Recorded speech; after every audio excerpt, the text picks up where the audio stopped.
but this ain't a game to him. You could be a Bradley's baddie too.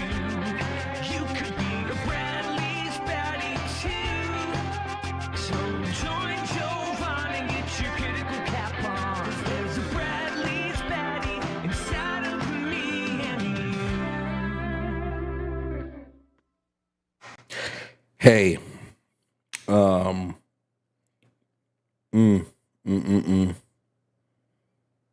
listen,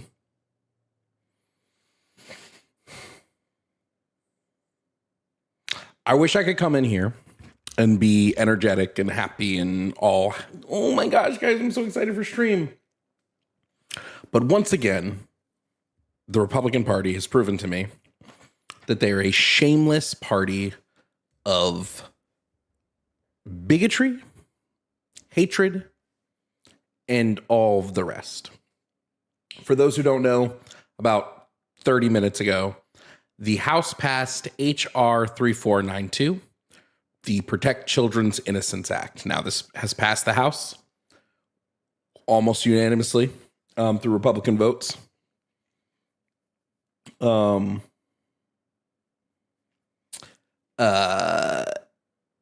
Shall I read this bill to you guys? Would you like me to read this bill to you? To my trans friends that are currently watching the stream, hey, sorry for what I'm about to read to you.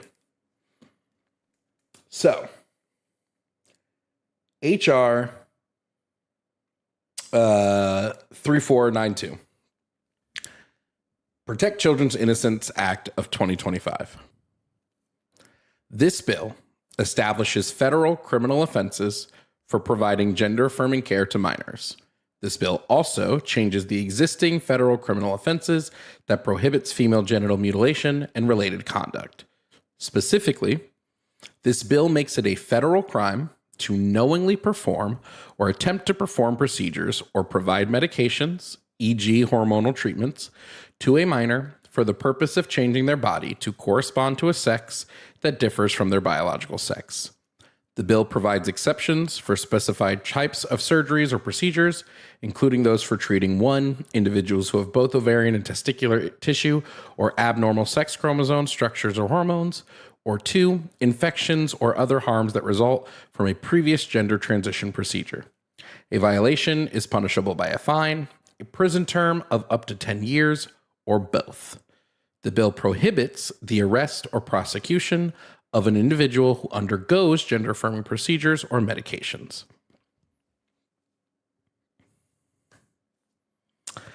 So, doctors and parents, if this bill makes it fully through, right now it's passed the House. It has to pass the Senate. It has to go to the president to sign, and it has to face any legal objections. Now, I am very hopeful that a bill like this legally will have too much going against it. Okay? So fingers crossed for that. But this bill is a joke. This bill can only have been put through by people who have never in their life studied gender-affirming care, studied what hormones treatment is, studied any of that. That's all that this is. So that's where we're at currently. 3 Democrats voted for it. Let me go pull up the vote so we can see which Democrats voted for it.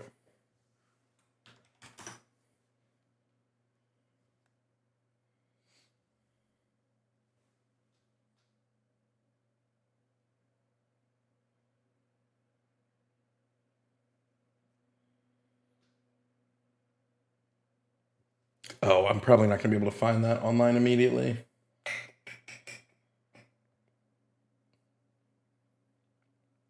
Either way, this is a joke of a bill.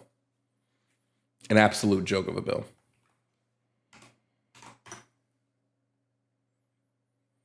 So anyway, welcome to stream. This is Jovan After Dark. Today we are having a specified stream called What the Fuck is Maga Doing? Because what the fuck is Maga doing? We have a list of topics to go through today. A list, a fun list to go through. And let me tell you about that list right now. First and foremost on the board, we have mass deportations are a negative. Mass deportations are a negative. I can get into it if somebody calls about it, but essentially, it's a mass negative. We see it's a negative economically, it's a negative socially, it's a negative culturally, just all around a bad idea. 2, Trump's pardons are insane. If you have not paid attention to Trump's pardons, I don't know what the fuck to tell you. They make Biden pardoning his son look like fucking light work. Trump has pardoned one of the largest drug traffickers in fucking history. Trump is pardoning people who have scammed and defrauded U.S. citizens out of millions upon millions of dollars. And he doesn't know who these people are.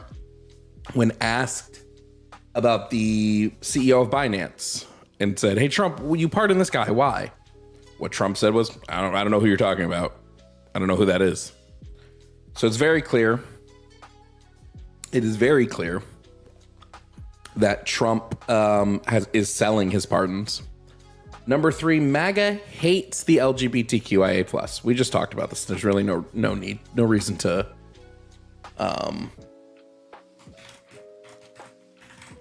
there's like really no reason to even, like, it's pretty clear, right? Number 4, Trump is pro-billionaire and anti-worker. You can see this from the bills that are passed. You can see this from the policy positions that they have. It's very clear that he's willing to throw the little guys under the bus because he wants his friends' pockets to get fatter. Pretty clear examples of this are the way they've been handling AI and the fact that Trump has given basically carte blanche to AI companies to do whatever they want, even at the expense of Americans. So we can see this when we look at AI data centers. And we know for a pretty big fact that AI data centers are responsible for the uptick in home electricity costs across the country. But Trump doesn't care. He doesn't care if it's fucking the little guy, as long as AI data centers keep making that money. And 5, the MAGA movement is fascist. Now, I don't say that lightly. I don't say this. Oh, hold on.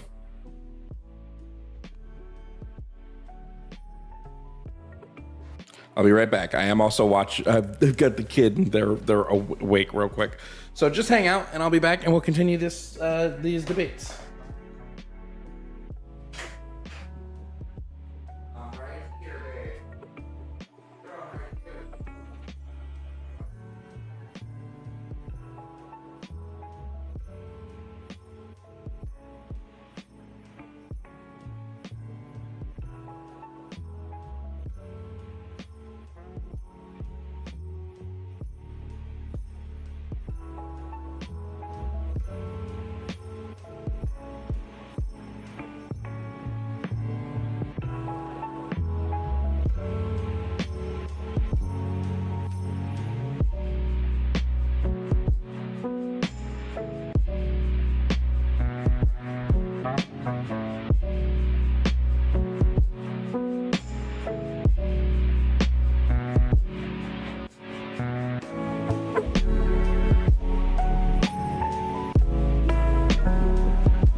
Okay.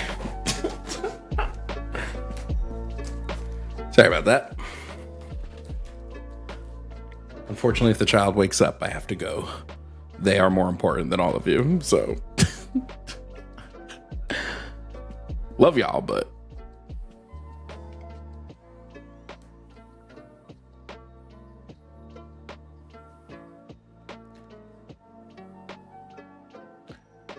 okay. So as we were saying, did I finish the list?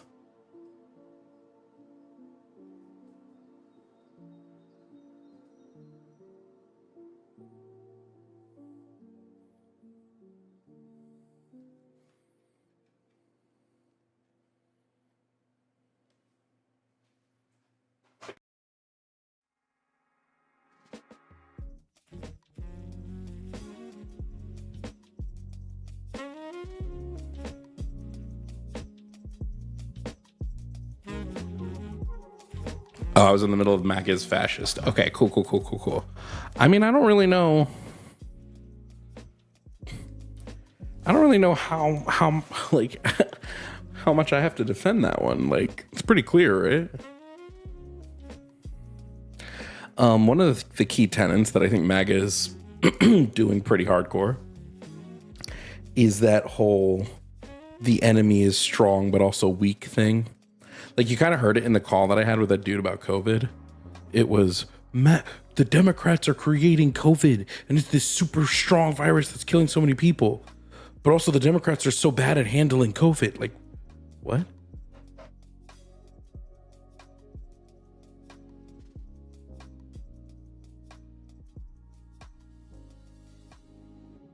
Sorry, I'll be right back.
Unbelievable. Okay, give me a second.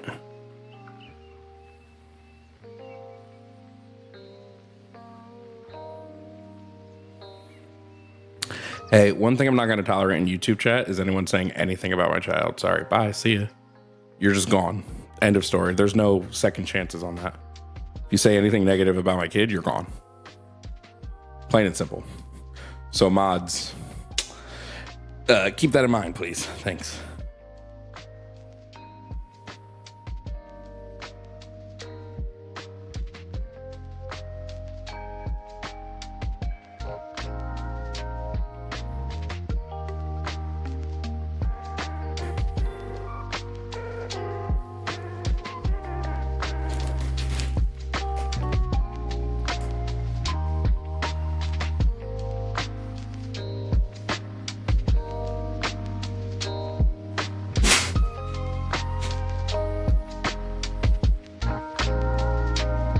So, if anybody wants to debate today, 219-327-8005. That is the number to call. Any of these topics, I should be good to not have to get up again. 219-327-8005. What if it's positive? Just don't say anything, period, about my kid. That's just that's just the easiest. Like, if it's positive, whatever, but I would just prefer we don't even talk about it.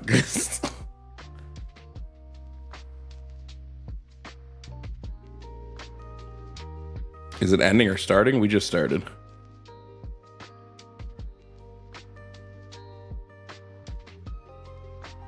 This is Jovan After Dark, guys.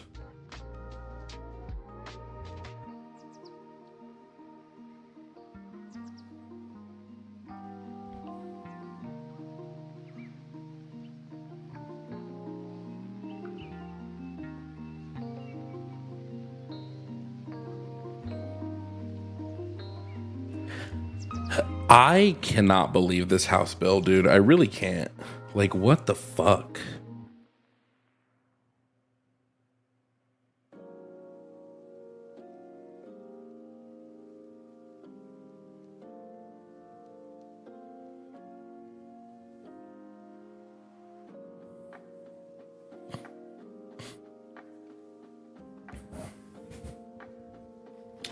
Someone said to be pro-billionaires, to be pro-worker. That's the dumbest shit I think I've ever heard in my life.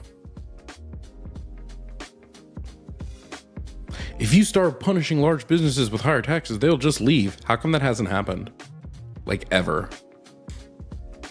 Maybe I'm just lost. Can you point to me when that's happened? Because sure hasn't happened here.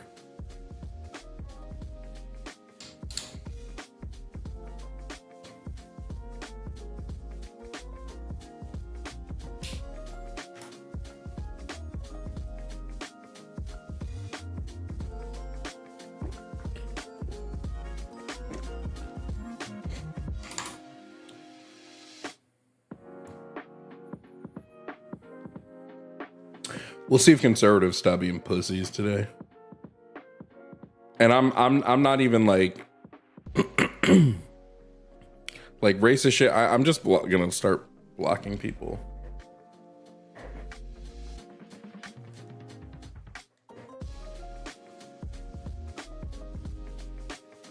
I can't tell if she got out of bed or if she just moved in a really weird way.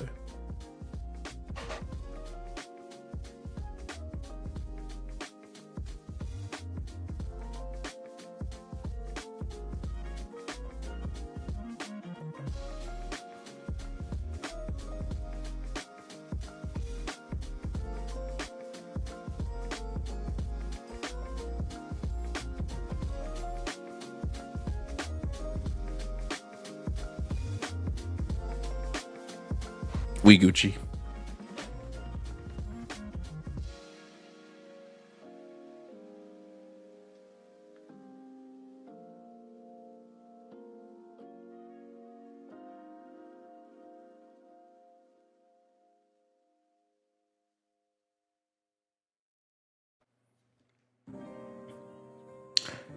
Cowards call in. Here's the thing, guys. Do you know why they don't call in? Do you know why Maga is always so afraid to call into the stream? It's because they don't want to push. They don't want to push their ideas.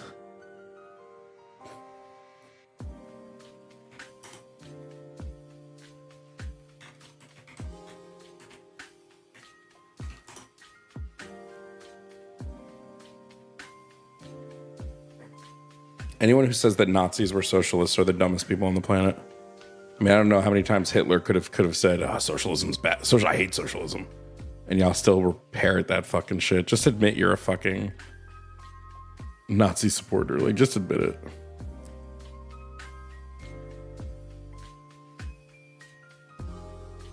What's different for After Dark? I'm just here at night. I'm just here at night. That's all that's different. By the way, guys, if you want to support the After Dark streams, Cash App and Venmo are in bio. Speaking of, Grant, thank you for the $15 Cash App. Thanks for the constant dunks on conservatives. You're welcome, Grant. Can we get some W's for Grant in the chat? Thank you guys for the super chats over on YouTube. We will be reading the super chats at the end of stream, so thank you for that. Also, I think I've been toying with the idea of giving away a Nintendo Switch 2 for the holidays here on the channel. It would be a YouTube giveaway for tier 2 subs and up, tier 2 members and up. So I've been debating giving out doing a Nintendo Switch giveaway. I haven't decided yet, but I'm thinking about it. See if you guys deserve it.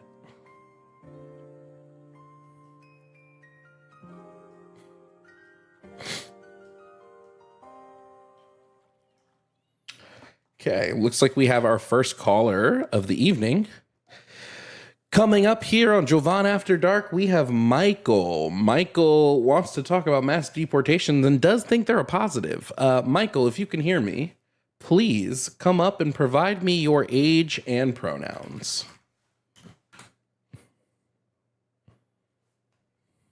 Old, and my pronouns are he, him. 18, pronouns he, him. Okay, Michael, now you think mass deportation is a positive. Yes. Why do you think that? It's mainly a financial issue. So, I do have family that work in the medical field, and the lack of documentation causes them to receive medical treatment for free. And also, there are a few cities, mainly Chicago and New York, that have gone into debt trying to take care of illegal immigrants specifically. And I also do think, different catch and release policies when it comes to law enforcement just disrupts, the way that the country works. So, yeah. Okay. Let's analyze that a little bit. In what way are they receiving free healthcare specifically? So let's say an illegal immigrant, has a problem, a health problem. They have to receive medical care if, somebody if somebody finds them or something like that. If they need medical care, they're going to receive it. Yes, but how specifically do they receive it? So from what I've heard from family, they would go to the medical facility and they would receive their medical care, and they wouldn't have to pay for it because they're not documented at all. So they would receive what type of medical care? I don't know the type specifically. Okay, I can answer it for you. It is emergency medical care. They only are given free emergency medical care. If they don't have insurance, they would have to pay out of pocket at a provider. And when you pay out of pocket, the providers typically ask you to pay up front unless you are getting emergency medical care. Now, in our country, we have a federal law that requires all emergency medical facilities to treat anybody that enters that facility. Yeah. So whether they're illegal, whether they're undocumented, whether they're here legally, whatever it is, they have to treat them. So yes, what is the negative here of having to treat people that come in for emergency medical care? Well, it's not necessarily the fact that people are getting treated. I'm fine with them having medical treatment. The problem is that you have people who come into the country illegally who don't have to pay for medical care, but people who are actually put into the American system have to pay out of pocket. And I don't think that's a proper share of the burden. And by the way, when I talk about people in my family, I mean people who work in medical care. So okay. I know people. Let's talk about the burden that's shared, right? Let's talk about the burden that's shared. How much money do undocumented immigrants pay into our tax system each year? I have zero idea. Okay. It's about $100 billion a year. Do you believe tax revenue? That is tax revenue generated from undocumented immigrants is $100 billion a year. Just a question on that. Is that more so asylum seekers? Because if they're undocumented immigrants, asylum seekers are able to work, but the way this is anybody who's here undocumented. Asylum seekers aren't undocumented because they're documented as being here. Typically, they're not counted in the undocumented numbers. Undocumented workers are able to pay taxes by getting what's called an ITIN number, which is given to them by the IRS, which is a number like a working number. It means that I can work and pay my taxes because it's a non-citizen tax number.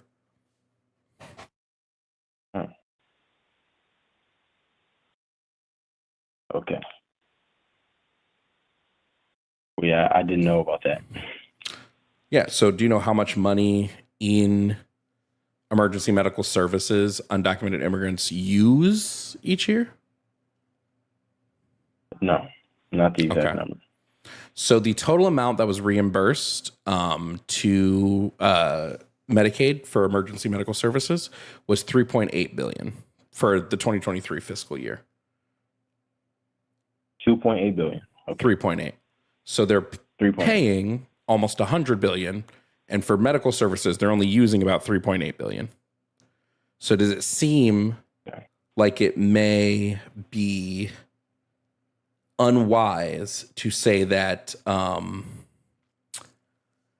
that because of the burden on the medical system, it should be a reason that we have mass deportation? It does, but I also want to say there are other aspects as well, because let's say this, because these people, like undocumented immigrants, they have different living patterns, and also they come from different economies than American citizens like grow up in, right? What is different? What does it mean they have different living patterns? What does that mean? So let's say like in America, an American citizen, usually the way the family works is more of like a nuclear family. So, you know, you have mother, father, child, and then when the child grows up, they go and buy their own house and then have their own family. Usually with immigrant families, they usually live together more, like they usually have like more people inside of the home. What's the issue with this? There's not an issue with it. The fact is... Well, but you mentioned it as a reason why we need mass deportation. I mentioned it because it plays into how they compete in the labor market. So, how so? You have American citizens who offer services, labor services, and they're getting undercut by people who work for cheaper wages and therefore don't have to charge as much as the American worker. Do you know what percentage of undocumented immigrants work using an ITIN number? 100, or let's say 80.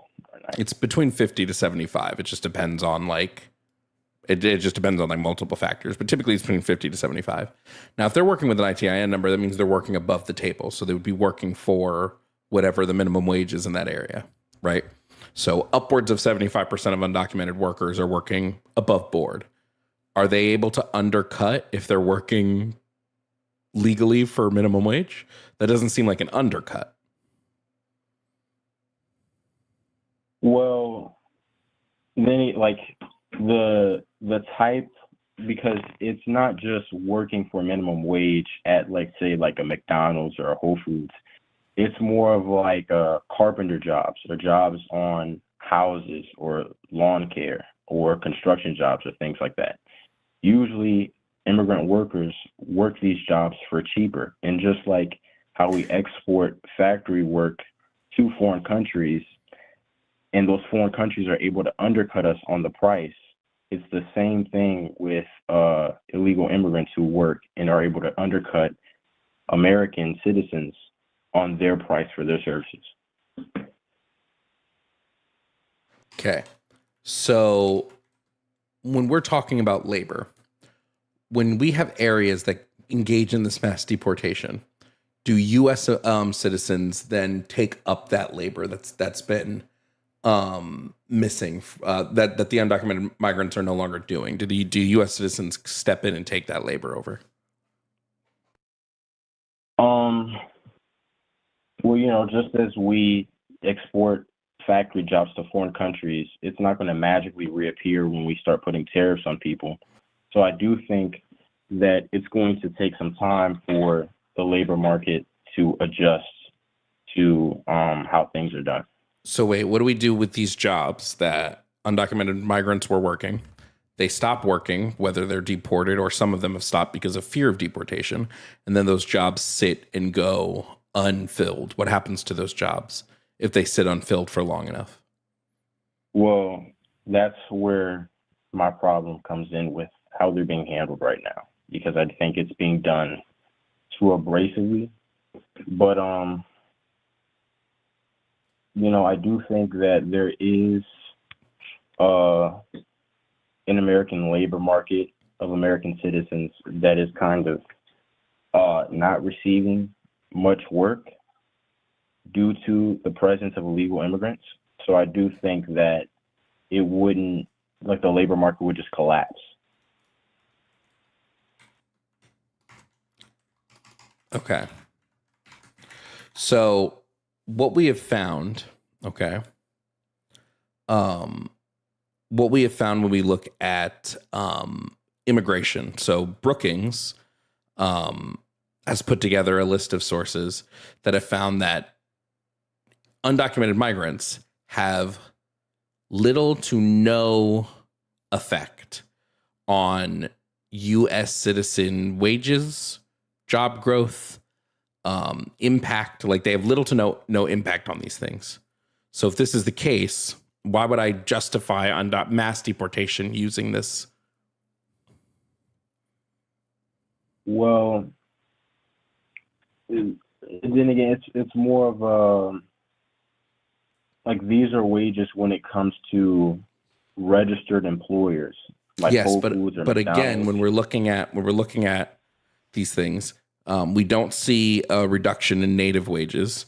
We don't see a decrease in the job market. We actually see an expansion of economic opportunity when undocumented immigrants and immigrants, both documented and undocumented, enter the workforce. We show it doesn't have it has a very small effect on low skill wages. So I just don't understand, like, what it would be doing. We actually see a labor growth, like a market growth, when we see these people immigrating into these jobs. So I'm just asking why I would then take all of this data and go, this supports mass deportations. Well, it's because there's low skill jobs like McDonald's and Whole Foods. But what I am also saying is there is labor jobs. So when it comes to services like carpentry, when we serve other Americans, do they really record all that information of every transaction of a fence being built, or lawn services, or carpentry? If they don't record it, how can you be sure that the data supports your point? Well, I can't be sure. Yeah, it would just be speculation, right? So the current data does not support your point, but you would be speculating, or at least you tell me if this is what's happening. You're speculating off of some sort of intuition. You're saying intuitively, it just seems to me that this would be the case, even though the data doesn't support that this is the case. I would have to see the data because, although they may say that, I would have to see how they record that, what data, where are they getting this data from. They can still overlook parts of the labor market that could be affected because it's not as easy to trace. Well, we'd be looking at the overall wages.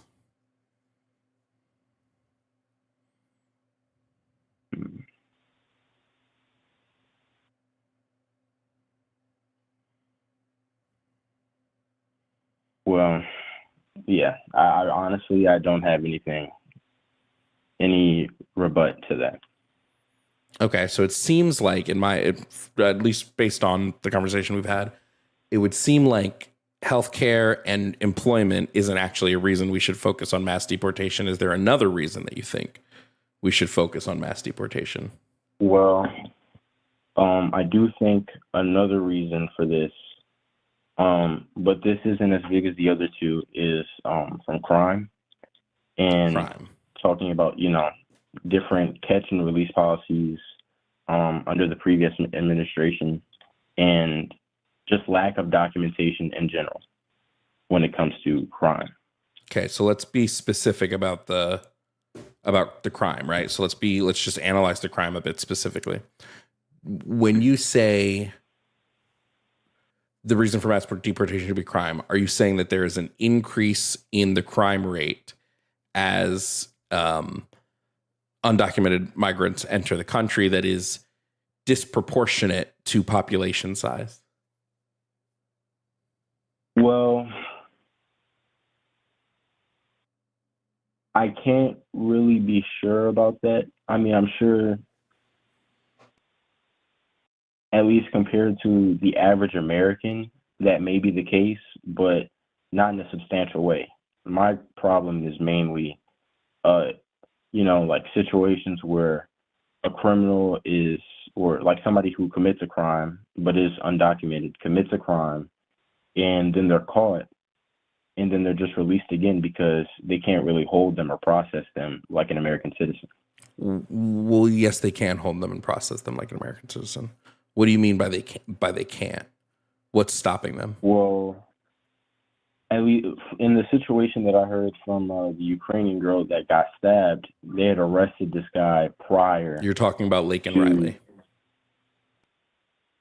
Not Lincoln Riley. It was the Ukrainian migrant Laken who Riley. was on the train. Laken Riley. That's Lincoln? Okay. I think so. So you're saying because of what happened to Laken Riley, that's a reason enough for you for mass deportation? Well, there are other situations, but that's just that's just one example. I'll be honest. Yeah. Okay. So the man who killed Laken Riley, was he ever arrested and sent to prison for committing a crime? He wasn't sent to prison, but I'm pretty sure he was arrested. Mm-hmm. Such as when? I'll be honest. I probably should have done my research. I actually should have. But yeah, I'll concede on that point. Okay. So I'll just give you the data, or the information so you know it. I think his name was like Jose something. He was arrested on very minor offenses. I think one was like violation, like driving without a license, shoplifting. One was like an act that could potentially harm a minor, but it didn't actually harm. It was like it could harm a minor, whatever. Because they were non-severe, non-violent crimes, he wasn't held in prison for long. He did eventually murder somebody. This is a bad thing that happened. Should one person committing an offense... Oh, people are saying that you might not... Were we talking about somebody other than Laken Riley? Yeah, I just looked it up. It's Irana Zarusta. And what's that situation? I don't know of that one. That was the train stabbing. Let me see if the perpetrator. Let me see. Suspect. Okay, stabbed to death on a Charlotte, North Carolina train. The Carlos Brown Jr. Was he a citizen?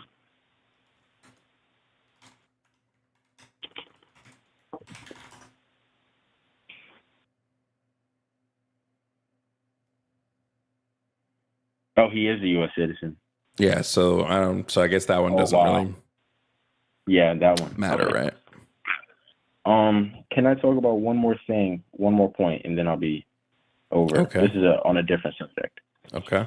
So, on number 4, Trump is pro-billionaire and anti-worker. Yep. What about it? I do agree with you on this, but I would say that as a whole, America is betting on artificial intelligence to get out of the current debt crisis. He's betting on artificial intelligence to get us out of the debt crisis. Or yeah, we're betting on I think we're like Trump is betting on AI to like pay off our debt. How so? Like, how will AI do Because that? we're trying to like increase our productivity with AI. Are we seeing an increase in productivity? We're actually seeing a decrease in U.S. Not productivity isn't working, but we're seeing like a massive decrease in like our cognitive ability, like already just immediately via AI. I think that trade-off is not good enough for productivity, at least not with generative AI. And he's supporting generative AI. I mean, yeah, but I do think like, okay, our cognitive ability can go down, but like what workers are able to do with AI, I do think that will increase productivity as a whole. Such as what?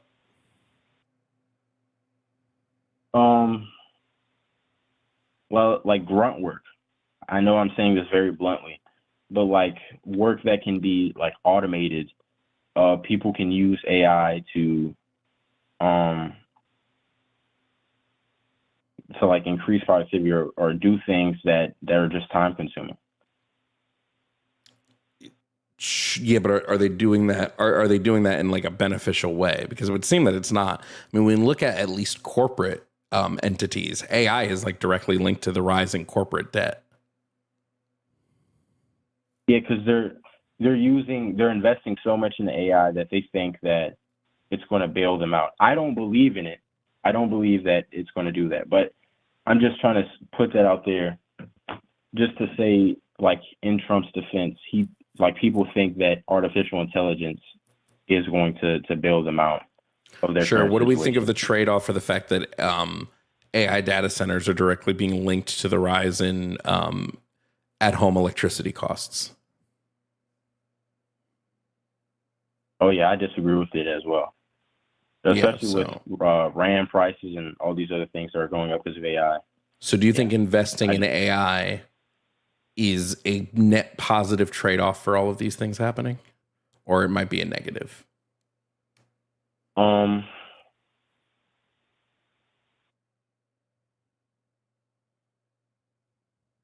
I do think we'll have to see for ourselves, but honestly, I don't think it's going to work out. I think we're going too much into it. Okay. Well,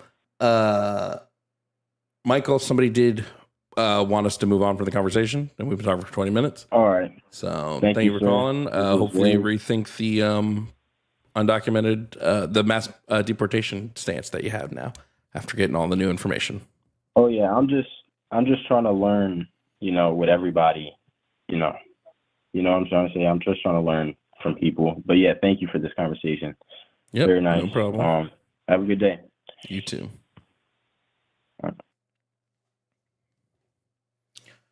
That was Michael. Hopefully he ends up rethinking mass deportation.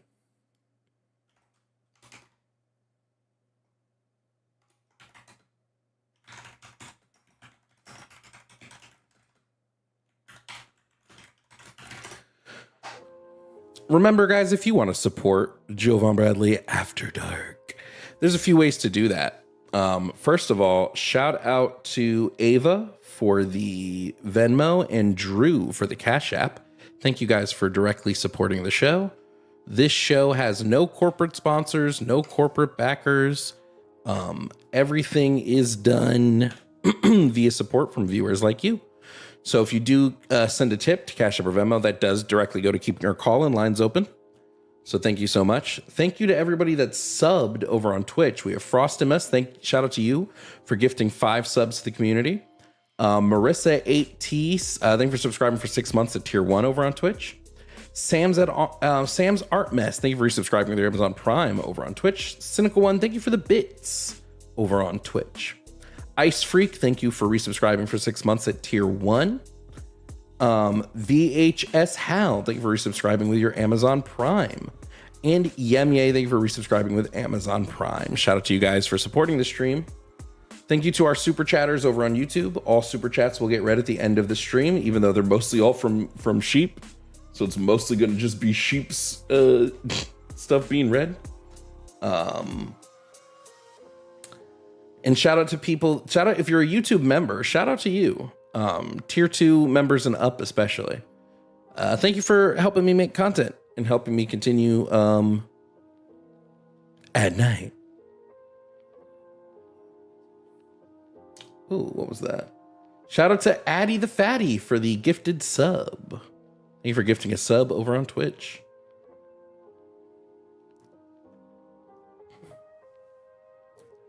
All right, let's bring up the next caller. Next up to the At Night stream, we have Chris. Chris also wants to talk about mass deportations and does believe they're positive. Chris, if you can hear me, please provide me your age and pronouns. I'm 39. I don't have pronouns. You don't have pronouns. Nope. So everybody just refers to you as Chris and never says anything else. Yeah.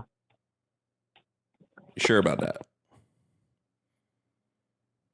Yeah. Positive. Well, I didn't call to talk about my pronouns, so. Yeah, but one of my rules is you give the pronouns before we start. Are you telling me that people don't refer to you as she or he or they? You've never been referred to like that before in your life? I've been referred to as son, person. I mean, no one has ever said, this is Chris. He is my friend. He went to the store yesterday. He likes to play baseball. Nobody talks to you like that? Or about you like that? does it really matter? Yeah, it's a rule of the show. If you can't follow the rules, we can't talk. Then I guess you can call me whatever you want. It doesn't really matter to me. All right, no problem. This is Chris. Her pronouns are she, her. Chris, you want to talk about mass deportations, correct? Mm-hmm. Okay, no problem. Now, Chris, why do you think mass deportations are a net positive on the country? Well, I wouldn't say that they're a positive, but I don't think that our country can handle a mass influx of population right now. Okay, so are you saying that you think our country has hit a level of resource scarcity? Yeah. For which resources a few specifically? Reasons. Resources being one of them. Housing, medical field. Yeah, which okay, so you're saying housing and the medical field. We don't have the resources housing, the medical field. Just in general, I would say not all of them, but there is a number of them that do bring a criminal entity with them when they come here. That do bring a criminal entity with them when they come here. So we should mass deport all of them because some of them may bring in crime. Well, it's not only crime, though, that I worry about. Sure. Again, though, what resource is lacking and that we wouldn't be able to... Take healthcare, for instance. Okay. We don't have enough nurses and doctors as it is right now to... Even if you go back 6-7 years, we didn't have enough resources to take care of the people that we have now. And then you get a mass. Okay, so you're saying because there is a doctor and nursing shortage, we shouldn't be letting people into the country. Are you saying all immigration or just undocumented immigration? No, not all. But they should have to go through the process of becoming... I know it's a very long process. I had a friend that waited almost 30 years to become an American citizen. I know it's not an overnight thing. So wait, okay. The issue that I'm having now is you said to bring them here in the masses like we have been. How much is masses? Like, what's a number? It oversaturates. What's Like, the number? If you bring in 200,000 or even 100,000 people to New York City, the infrastructure is not going to be able to withstand that. The infrastructure of New York City, the largest city in the country that houses millions of people, cannot stand. They already have. Say if you brought 100, even 50,000 people to New York City, downtown Manhattan, tomorrow, and say COVID-19 happened all over again, and now you have an extra 50,000 people with no housing, no shelter. If COVID now happened. You have to take care of them. If COVID happened. Just using that as a reference. Okay, so when we look at like 2022, for instance, New York City welcomed in like 237,000 asylum seekers, and they didn't seem to have a big issue with infrastructure. Well, they were keeping them in hotels, like really nice hotels. They were not. They weren't staying at the Roosevelt? They weren't staying at really nice hotels, no. The Roosevelt's used to be pretty nice. Used to be. Well, I stayed there in 2008 and 2009, and it was pretty nice. I mean, I know that's quite a long time in between from when they started housing people there, but they were still housing people in. So really quick, what happened is the existing shelters in New York City, because of the influx of asylum seekers, were at capacity.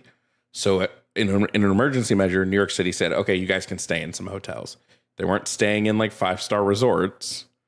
They were staying in some of the lower accommodation hotels that exist in the city, because there's a lot of them that were vacant and had empty rooms. So they let these people stay there. Where else would these people have gone?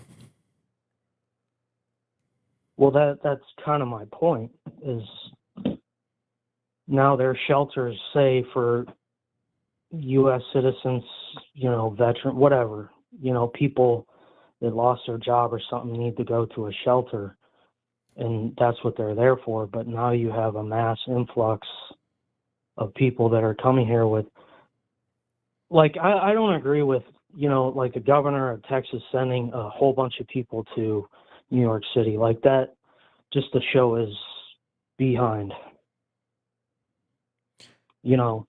If the cities themselves, sure. If the cities, the Democrats, if the cities themselves are saying, "Hey, we can keep taking these people," what's the issue? Yeah, but they can't. Like, have you seen how they were living over there? I mean, even now, like, I was there back a few months ago in September in downtown New York, and it's... Yeah, I'm from New York. What's the problem? It's not very nice. Like, you go downtown, and if you walk down some of the shopping districts, even in, you get rooted out because I'm a Caucasian person, white. What? If you're down there walking around, they don't want you there. They push you out, and they're very kind of violent about it. Who? Immigrants that are living down there on the street. You're saying that there is a... Let me understand if this is what you're saying. That there is a large number of unhoused immigrants in New York City, and when they see white people, they get mad and push those white people out of the streets. Well, if they're begging, if they're doing, whatever they're doing, then yeah. If you, even just being there, like, I saw an older woman being harassed for money by panhandlers. I'm And not how do you know exactly those sure if he was panhandlers were not? undocumented or not, but Yeah, he how do you acted know like these? he. But wait, that kind of hinges your entire claim. How do you know that these people are undocumented and not U.S. citizens that are on the street?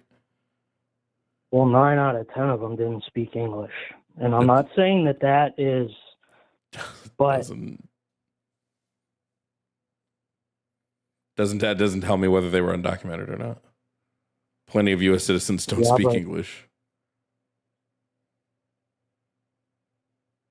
I understand that. But when a lot of them are being pushy like they are, yeah, but your whole thing hinges on them being pushy and undocumented. well, who are we? Like, who are we to? I don't know.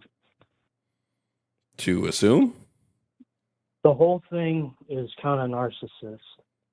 The whole thing, what whole thing is narcissist? Can you explain that?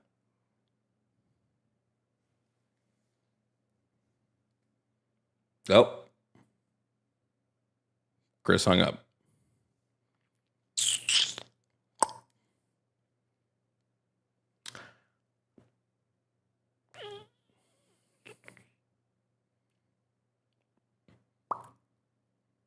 Okay.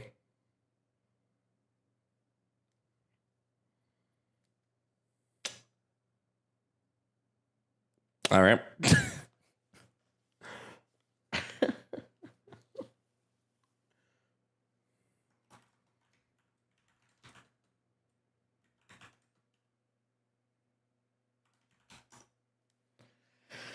Anyway, we don't have any other callers in the queue, so Maga, get on up here, get on down, and come try to defend your views, your boy. Can you defend Donald Jimothy Jamantha Trump? Thank you so much to the super chatters. Shout out to the super chatters over on YouTube. Thank you. Thank you for super chatting. Shout out to the tippers on YouTube. Now Twitch, you are getting smoked by YouTube. YouTube's at 122 of their $200 goal. Twitch is at 38, so Twitch is getting smoked. Like I said, we will probably do a Nintendo Switch 2 giveaway on YouTube. I'm trying to think of what I want to accomplish before. Do we do it at 70K? When I hit 70K on YouTube, I do a Nintendo Switch giveaway. Does that sound like Chris might be recalling in? This might be who's calling in right now. Is Chris recalling in? But I don't know that we need to continue the conversation. TBH, I think it kind of ran its course. So let me shout to the screeners.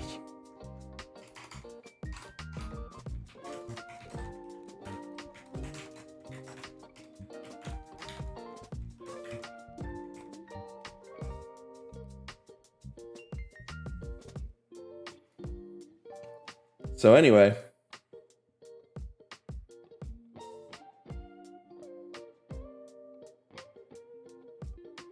thank you guys for supporting the stream. Love it.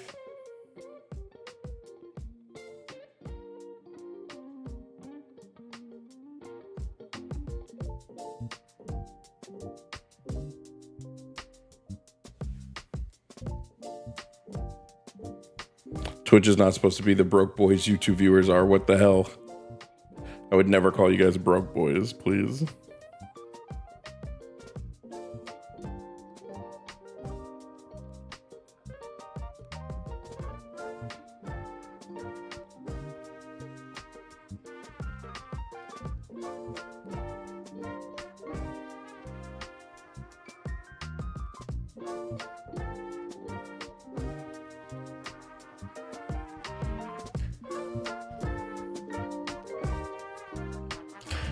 We're having a good after dark. Are you guys liking after dark? You enjoying it?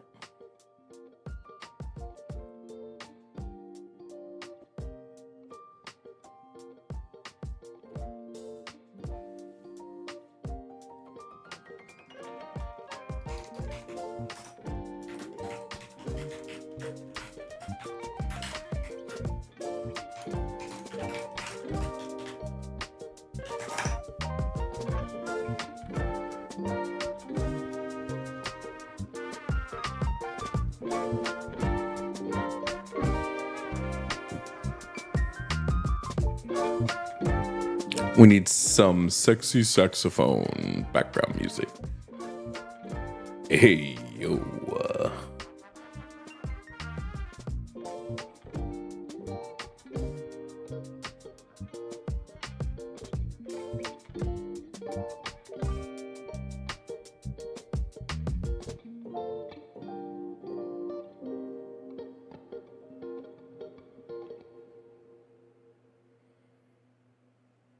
Yeah, I mean, it'd be great if we got somebody that didn't want to talk about deportation. I understand the way the game works. If we get a call on one of the topics, typically.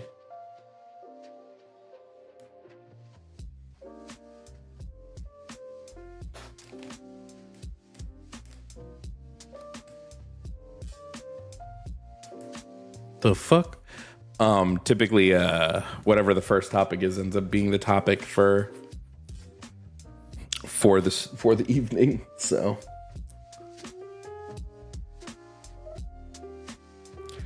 I think if we hit our Twitch goal, okay, we can pick one of my books, and for the end of stream, I'll read the first chapter of whatever book. I could read you guys this. I could read you guys this. I could read whatever books over there. The rest of my books are at the studio, but you tell me. I think that'll be a good little Twitch goal.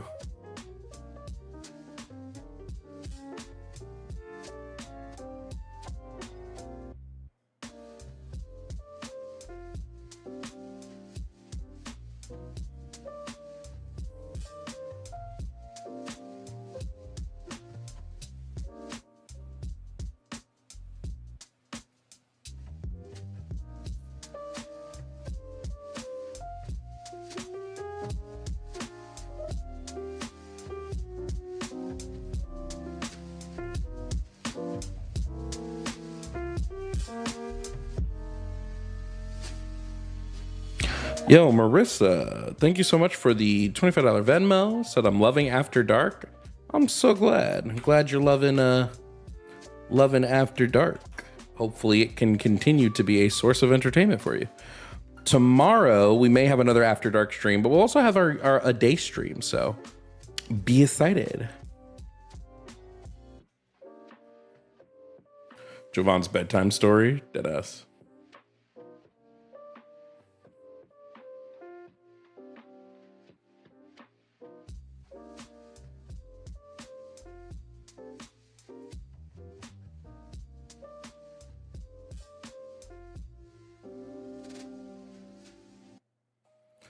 Okay, it looks like we got another call.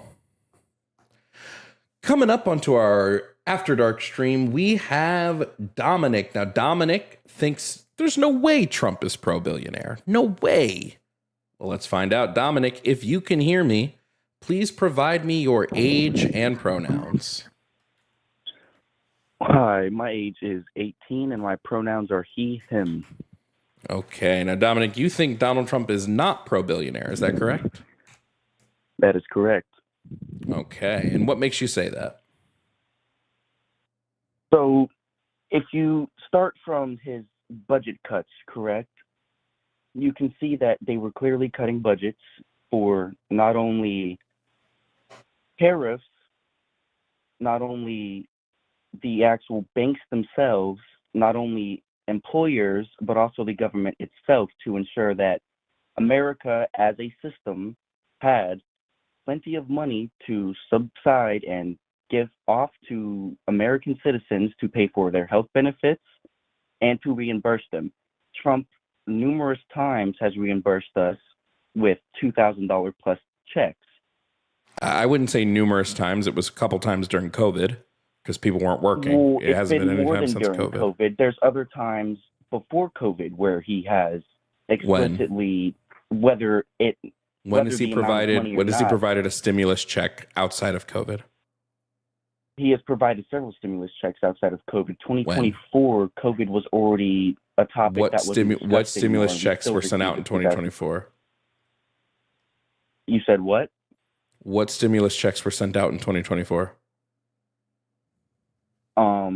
State stimulus checks that were So all not federal. by They were Donald done by Trump. the state. They were approved by Donald Trump in 2024. Yes, Who was the president in 2024, Dominic? The president in 2024 was Joe Biden. This was also during the time that Trump and Joe Biden were explicitly debating and going for presidency. If I'm not mistaken, this was also the time that Trump had already paid his bail and was already. Dominic, so If you're I'm telling not me there mistaken- were state stimulus checks that wouldn't need to be approved by There the were- federal government because they're state checks. There were, yes, there were, and Donald Trump was the person who writ off on it to be sent out to begin with. Donald Trump, who was not in office, signed off on state Donald Trump, stimulus who checks. was not in office. Donald Trump, who was not in office in 2024, while the debate was still going on, signed off on the check. Let's How listen did to this Donald real quick. Trump sign off on state stimulus checks Because when he was Donald not in Trump- office? Because Donald Trump has been involved in a lot of American politics prior to him being a president. Both him and Epstein were multi-billionaires that were supplying the government with money for the government's transactions and trends. Not only that, they were supplying the government money for their stock Okay, market. so is this just a That was just a troll Jeffrey then? Epstein's You're just main trolling? handle. You're just trolling. I'm not trolling. Are you sure? Kind of feels like you're trolling. I'm positive. Okay, so there were no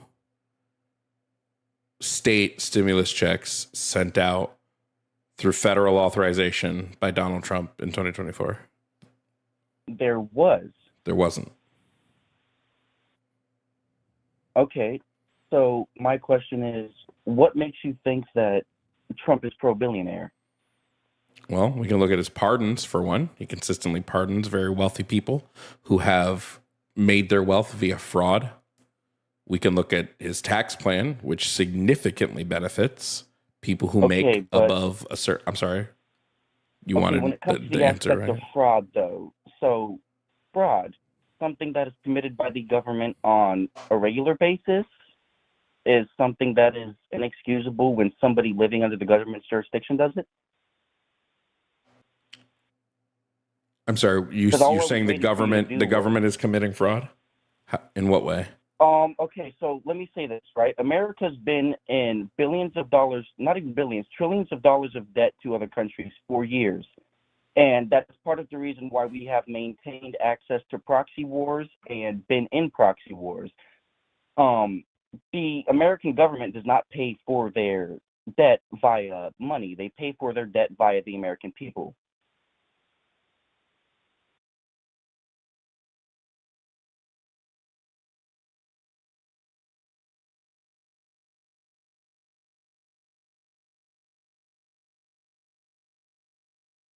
Do we have any preparation for that or any thought about that? Yeah, what's the fraud specifically? Can you tell me what the fraud specifically is? Okay, so the fraud is that we request billions and trillions in resources It's not every fraud. year from other That isn't countries. fraud. It is fraud because not. what happens is America themselves then don't pay full amountage, and they allow their American peoples to become their collaterals. Yes, that's not fraud. Could you explain to me how that wouldn't be considered fraud? You would first have to demonstrate how it is. Okay, so fraud, the definition is taking and or misplacing money and or objects of litigatable value and putting it into places where it does not belong, which means that if they are subtracting a lot of money from the resources that we're supposed to be paying for to aid other stuff that is very likely not relevant, like a lot of our proxy wars that are paying for our debt, then what sense does this make? How is it not fraud? As we are displacing money that is supposed to be allotted to other countries to pay debt for supplies or pay off So supplies. we have attorney generals who find this displaced money. Can you show me how much of U.S. money was displaced and misused in take a year, 2023? Actually, yes. They've actually come out and publicly announced this. It's a couple $1 trillion. And that is both. There has on been a supply couple demand trillion and on dollars. tariff demand. Hold on. There's been a couple $1 trillion of U.S. money that's been displaced or misplaced. That has been displaced. and there are many videos showing them speaking about it. And I'm, regardless of your commenters, I am not a uneducated 18-year-old. I am one of the smartest out of my entire family. And Smart people don't have to call themselves high smart. school. Smart people don't have to call themselves smart. Yes, that may be true, but at least I'm acknowledging that I'm smart. Yeah, smart people don't need to acknowledge don't that they're smart. They just say smart things. You do, though. If you don't acknowledge you're smart, then how would you yourself know you're smart? What? People who don't acknowledge their own intelligence are the same people who run around doing stupid shit all day because they don't acknowledge how intelligent they are and that they could be displacing that stupidity into doing something productive. So your statement just made no sense. No, smart people don't need to say they're smart. So would you say you're smart? Could be. I don't believe the U.S. displaced trillions of dollars without any evidence. They do not have evidence because it's been displaced and it has been covered up. And when they found out about it, they wondered. And so wait, if they found out about it, then there would be evidence, right? If they found out about it, there would be evidence. So where's the evidence? If they found out about it, the evidence is that when they start pulling together all of the information at the end of the year and they have to pull everything together and look at all the money that the U.S. spent, look at all the money that the U.S. was allotted, and figure out where a couple $1 trillion magically disappeared to. It didn't magically disappear. It did, though. Our debt has grown because of our deficit. Our deficit adds debt every single year. No, correction. Our debt has grown because America continues to put their money into ships and artillery and this, that, and the third for their proxy wars. Yes, we're spending. We're spending without the appropriate revenue. That's called a deficit.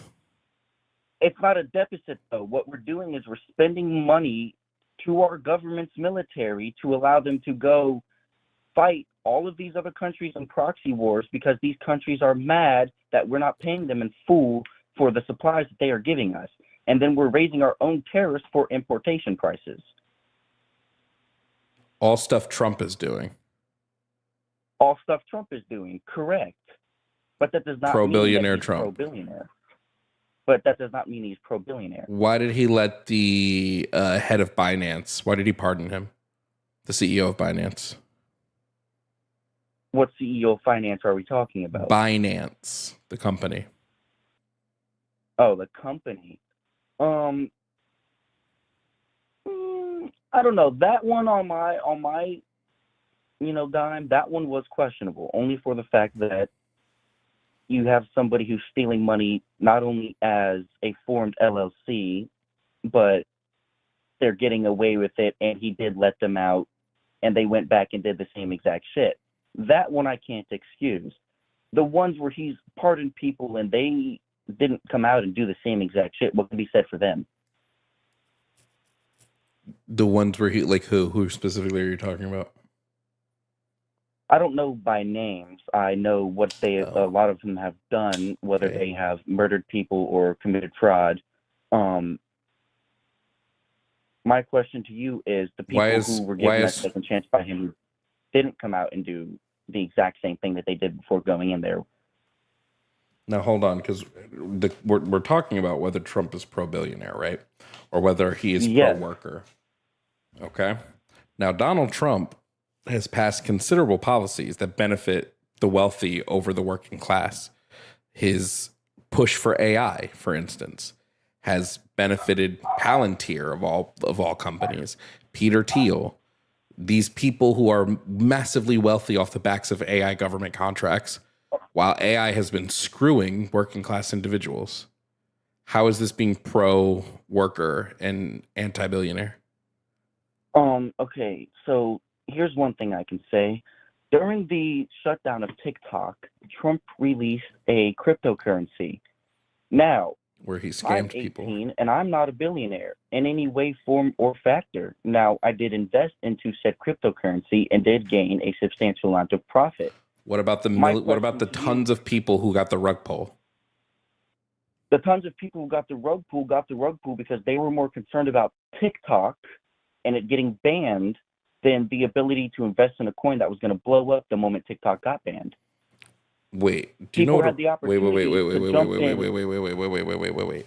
What is a rug People pull? had the What's a opportunity rug to pull jump when we in talk and about take a cut of the crypto? pie. Hold on. When we talk about crypto, what is a rug pull? I wouldn't know what a rug pull is when we're talking about crypto, but I know that a rug pull in general is when you get something swept right from under your feet. How does a rug pull work when it comes to like financing and like investing? That I wouldn't know because I'm not that far in finance and investing. But do you also realize we had the opportunity, or not we, because I took my opportunity? So because it didn't affect you, that doesn't matter for all the tons of people who did lose all their money. So my question is it my fault that the other tons of people were more No, it's concerned Trump's about fault. TikTok? Hold on, wait a minute. TikTok, the same platform that is actively killing these kids these days brain cells. No. kids The to be on reason why social these media. people lost a bunch of money is because of the classic crypto scheme that Trump engaged in, which was centralizing a large portion of the crypto to insider investors and insider ownership, rapid price collapse because of this, right? And then like the pump and dump, like literally a pump and dump scheme. Yes, you pump and dump it, and you exponentially grow the stock by taking advantage of the way that the stock market works. You take advantage of all the poor people that are investing in it. But that's not at all what happened. Yes, it was. But it's not though, because It was 80% of Trump's coin was held by 80% of Trump's crypto was held by inside investors. Okay, and I bought less than a full 1% share of his stock and still came out. Homie. If I'm on a cruise ship and that cruise ship sinks and I survive but nobody else did, do I go, see, the cruise ship was safe, guys? I lived. Clearly the cruise ship was safe. But was the cruise ship safe before it sunk? That's the question. What? Was it deemed safe before it sunk? This can't be real. A real person wouldn't say that. A real person would not have responded to what I just said with the phrase, but was it safe before it sank? As a smart person who likes answering a unlogical question with a logical question, because let me get this straight. A lot of your argument today has been pointless, and I try to give productive argument. And you haven't given a single productive argument. The specific topic is it makes no sense to me that you think Trump is pro-billionaire. You quite literally haven't given a productive argument. You're now claiming that it's crypto scheme, which again, classic rug pull, classic pump and dump. A classic rug pull that you needed to own less than a cent of the stock to quadruple. Yes, the point is you want a bunch of people buying in on small bits, so that way you can pull the rug from them. Let me say this, right? You want a bunch of people pulling in off of a small pool of Bitcoin cryptocurrency, correct? Holy shit. Which means that all of those people are actively splitting it, right? Rather than dropping that pool, allowing private investors to invest a lot of money into it, not a little bit, a lot of money into it to get the stock to exponentially increase, to rather than scam people out of their money, build people's money. Now, Dominic, you are not doing great at this, friend. Now, if people decided to sell their slices of said Bitcoin before that happened and they rug pulled themselves, who are we to get blamed? Who is Trump to get blamed for that? So it's okay. It's okay to scam somebody as long as they were like made aware of the risks of the scam. It's their fault. They got scammed, actually. Yeah, it is their fault, because when it comes to cryptocurrency in itself is a scam. If you put in and you don't pull out at the right time, you lose money. It is an active scam. It's the same thing as a casino, where if you put money, there's always odds betting against you. So it's the fault of the people that got scammed. No. So at that point, you should already know that it's a rigged system and that you should. Yes, it's the fault of the people that. It's not actually that Trump scammed people; it's that they fell for Trump's scam. Got it. Makes total sense, Dominic. That it's genius. Not at all what I said, though. truthfully, you did. You literally just said that. You said all crypto is a scam, so it's their fault that they got scammed. Yeah, that's the point. If all crypto could be considered a scam under the basis that you are speaking of, correct, then that theoretically means that everybody falls for their own bullshit, right? So it's the fault of people that get scammed, not the fault of people doing It's the the fault scam. of people who get scammed. If you're stupid enough to allow yourself to get scammed, how is that not your fault? Yeah, it's I've victim had blaming. people pull up to my Instagram DMs saying Mhm. that they're going to sell me a watch, a fake ass watch for Mhm. $10. No, and I know damn well that what they're going to do is they're going to go backtrack my IP, probably see what Wi-Fi I'm using or some other Yep. shit. Not let alone that, but maybe access my bank account just off of the money that I just sent them, right? Yeah, I'm how not dare those stupid, people, so I'm how smart dare those enough to know people, not to fall for that, right? how dare those So, people is be it dumb re- enough to get scammed? That's what you're telling me. It's their fault. They were too stupid to not get scammed. Exactly. If you're dumb enough to actively invest in something that you may personally know may not make you money, or you are doubting where you don't want to stay fully in that market or stay fully out of that market, if you get rug pulled, is that Dominic- not on you? Dominic, do you think that working class Americans might not have as much of an understanding of crypto as like people who are like into finance or economics and stuff like that? Okay, I'm not into finance, but I still have Sorry, an can you understanding please just- of crypto. can and you I please still just have an answer the question understanding I of asked stocks, you? And I still have an understanding of the market. Can you just answer the question I asked you? I just answered the question I asked you that you asked me. Quite literally didn't answer the question I asked you. I said, do you think that working class people might have a harder time understanding crypto than people who might be into it or into finance and things like that? And here's the thing. As a working class person, if Dominic, you it's are a more yes or no comfortable with question. I don't know why if it's a yes I or no need the rigmarole. question, then I'm going to answer nothing to that question, because If it's a yes or all no honesty question, I'm here- going to answer nothing, which means you're not answering the question. yes, I'm not going to answer the question because your whole point is pointless. My If point I is wanted pointless. to go work, okay, so if I wanted to work for actual money that I could live off of, I don't have to choose to work at a McDonald's flipping burgers for $14.50 an hour's minimum wage. If I wanted to, I could go to school, get my proper education, and go do what I wanted to do, right? So what you do is you sit here and you What sit do on working YouTube class and you people debate that with can't people, afford? and a What do lot of the working points class that you people bring that up are can't points afford that you going to research college on do? the internet. What do working class people that can't afford going to college? What do they do? Okay, working class people that can't afford going to college, you know what you do? You find an employer that does something that's exactly what you want to do, where their job is exactly what you want to do, whether it be IT or something else that you know is a good paying job. You know what you do? You ask for an internship, not a paid internship. You don't get greedy with it. So a working Then, class what you person who proceed to can't do afford to is- hold on, when Dominic, you get Dominic, that- when Dominic, you get Dominic, that Dominic, internship- Dominic, Dominic. I need you to know how stupid of what you just said is, because it might be the dumbest thing I've heard today. A working class person who can't afford to go to college should instead quit their job and take an unpaid internship.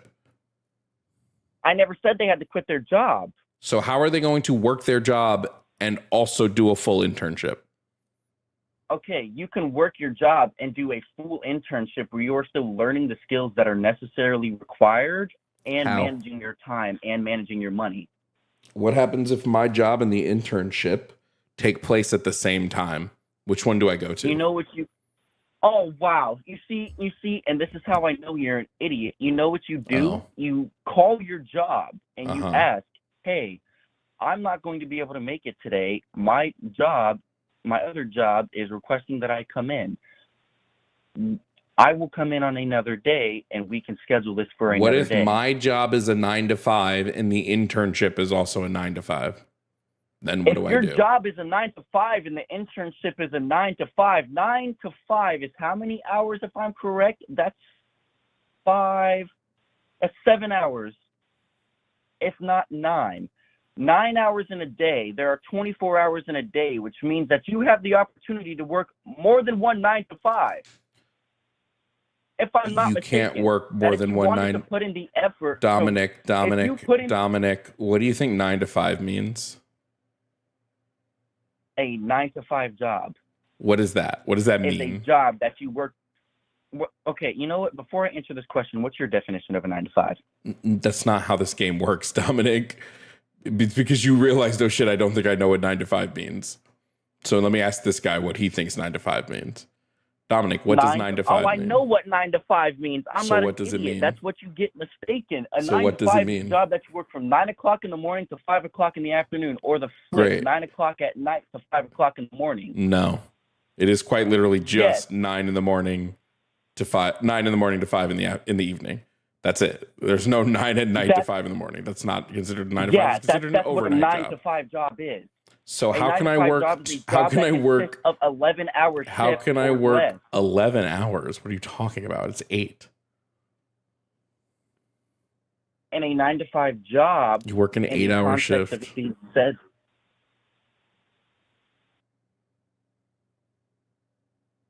okay, so a 9 to 5 job in the context, 9 to 5. What does that tell you? That it would be from 9 on whatever time range it is, whether it's ante-meridium or post-meridium, to 5 o'clock. No, a 9 to 5 job, quite literally describes a job you work typically weekdays from 9 a.m. to 5 p.m. You have not been in the labor. That's what I just said. No, it's not. Is that not what I just said? From 9 a.m. to 5 p.m. or the latter from 5 p.m. to 9 a.m.? No. Yes, it is. No. That would be a That 5 is to exactly 9. what I just said. That would be a 5 to 9, not a 9 to 5. Either way, it's a 9 to 5. Whether it's 9 in the morning to 5 o'clock in the afternoon, 5 to 9, 9 to 5, it's the same amount of hours. It's the same shift. But it's I'm not talking about the amount of hours that you work. I'm saying if my job takes place at the same time as this internship, which one do I go to? Which one's going to make you more money in the long run? The job that you're working at or the one that you could get going through the internship? Okay, so let's say I go through the internship. How do I pay my rent? How do you pay your rent? Yeah, I took this unpaid internship. How am I paying my rent? How am I buying food? How am I buying gas? How am I paying for my car insurance? What about my health care? How do all these things happen? Okay, so I have a question for you. Oh, I'm sure it's going to be riveting. Do you have to pay rent?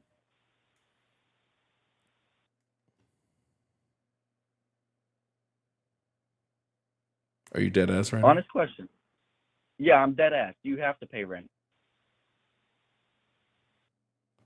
Goodbye, Dominic.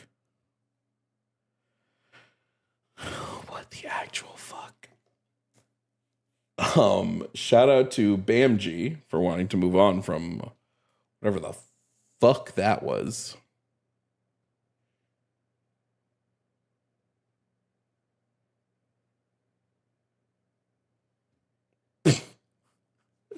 Bro, do you have to pay rent? Is only something an 18-year-old could say. Like, quite literally. Do you have to pay rent? Dude, what? Ain't no way. Ain't no way this nigga said, do you have to pay rent? I'm gonna go to the bathroom, and then when I'm back, we'll take the next call.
Hey guys, Hey, do I have to pay rent though?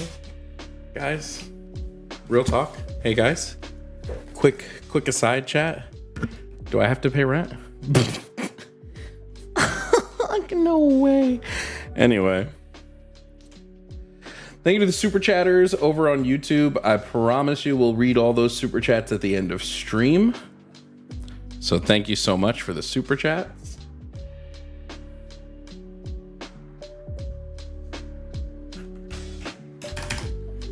YouTube's crushing you, Twitch. So Twitch, if you guys want to get up in there, catch them more on the screen if you want to support the stream. You don't need to, but it's there in case you want to.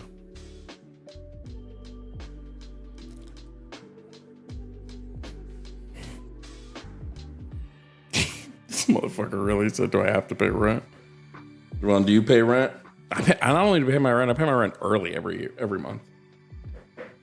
Because I get paid on like the 21st. So I always pay my rent around that time. Because I just don't like the money just sitting in my account.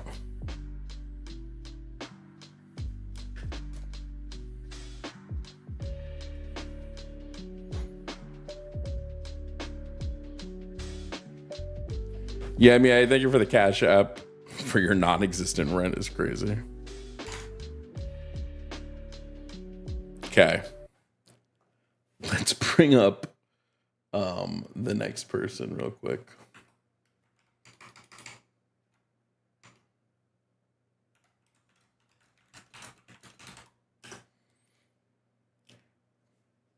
Okay, next coming up to the show, we have Scooter. Scooter does not believe Donald Trump is a fascist, so we're going to find out why. Scooter, if you can hear me, please provide me your age and pronouns. I'm 52 years old. Okay, and your pronouns?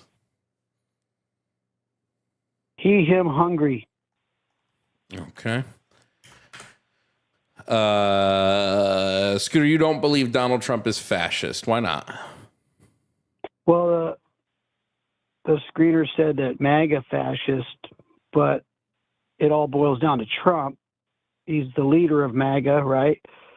Sure. So I couldn't answer the question about MAGA being fascist. I don't even really understand what that means. But if it's okay with you, let's talk about Donald Trump being fascist. Do you think he's a fascist? I think he's the head of a fascist movement, yes. Okay. Do you think he's a dictator? No. Do you think he's Nazi? No. Or Nazi-ish? No, I think he has similarities to Hitler, which is why I would say he's a fascist. Yeah, Nazis are fascists, right? All Nazis are fascists, but not all fascists are Nazis. Mussolini wasn't a Nazi, but he was a fascist. That's correct. He was. The black shirts, yeah.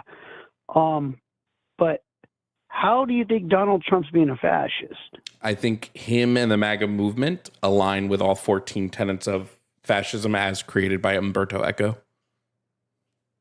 Okay. Elaborate that. I don't know what you just... So Umberto Eco wrote the essay Fascism, where he studied and analyzed Mussolini, Hitler. I think he studied Franco as well. And he came up with 14 characteristics that all fascist regimes... Franco was in Spain, right? Yes. Yeah, he was kind of like the puppet. Yeah, he was like the puppet government under basically the Nazis, right? I don't know if I would say he was puppet government, but sure. But either way, he was put in by the Nazis. Yeah, I still don't know that I would label him a puppet government. But either way, based on these 14 characteristics that fascist governments tend to share, I would say MAGA definitely meets all 14. Okay. Can I have some examples? I mean, are we going to delve into probably you're going to want to say the deportation processes and stuff like that? No, I don't think deportation is inherently fascist. I do think Donald Trump is utilizing ICE in a way that very much resembles secret police. But no, I don't believe that deportation on its own is fascist. We can look at some of the characteristics, such as disagreement being labeled a treason. I mean, Donald Trump quite literally, when 6 Democrats created a video saying, hey, if you're in the army and Trump makes an illegal order, you do not have to follow that. He then responded by saying, this is sedition. These 6 should be charged with sedition and treason, and then they should be executed. I don't think he said so much that they should be charged for sedition and executed. I can read the tweet. He said that back in the days, sedition's punishment was execution. But you know what? I'd have to say that is true. Let's say my Senator Mark Kelly, what he said. The armed forces aren't supposed to, under the Constitution, obey an unconstitutional law, right? Correct. But the armed forces, they're not the ones going after illegal immigrants. It's ICE. That's not military. Okay. The military is supporting ICE in multiple areas. So I don't know what. That's in the National Guard, not the military. The only thing that the military ever, if we're going to intertwine the two, would be when he sent the Marines to LA to squash the protests. But they weren't rounding anybody up. The Marines. Do you believe it's sedition? I really don't agree that. Do you believe it's treasonous? Do you believe it's treasonous to tell the military that they don't need to follow unlawful orders? No, that's actually that's the code of the military. Why does Donald Trump view this as a treasonous? Why does Donald Trump view this as a treasonous action? I think he just shot from the hip. He's not. Is he going after these people? Is he actually saying, okay, these guys are committing treason, let's go after Mark Kelly and all the others, the other 6 or 5? No, he's not. He just made a statement. And what the left does is they think a statement like this? They wrap. It's like Nancy Pelosi. They wrap and smear that. Scooter. Do you not think a statement like this is going to stoke the flames? Do you think it's just a statement that people just go, okay, cool, it's just Trump's ramblings, or does it ignite his base into believing that people who are specifically Democrats in this example are treasonous to the United States? I don't think they're treasonous. I didn't ask. Okay, I'm a MAGA guy, and I don't think that Mark Kelly is committed any treason at all. Okay, I didn't ask if you think that Donald Trump made a statement. That's not what I asked you. I didn't ask if you believe that they were treasonous. I said, do you think when Donald Trump tweets in the middle of the night that these people who did something completely legal are treasons, and then likens what they did to being executed, going, well, in the past, this would have got you executed, which we all know is shorthand for like, these people probably should be executed for their treasonous behavior. Do you believe this is stoking the flames or no? No, I don't. No, you believe in a political climate where it's already this tension. This is not adding to that tension. No. Now, if we want to talk about a political climate, let's reverse the coin and say that people that say and push that Charlie Kirk was a Nazi and a fascist and a racist, and then people that are not mentally stable in the head, they go out and they commit a crime against. Charlie Kirk absolutely was a racist, but continue. What's that? Charlie Kirk absolutely was a racist, but continue. How is he a racist? He espoused white supremacist talking points, for instance, saying that black people were better economically in the 40s and 50s, even though that statement is untrue in literally every single metric of economic growth.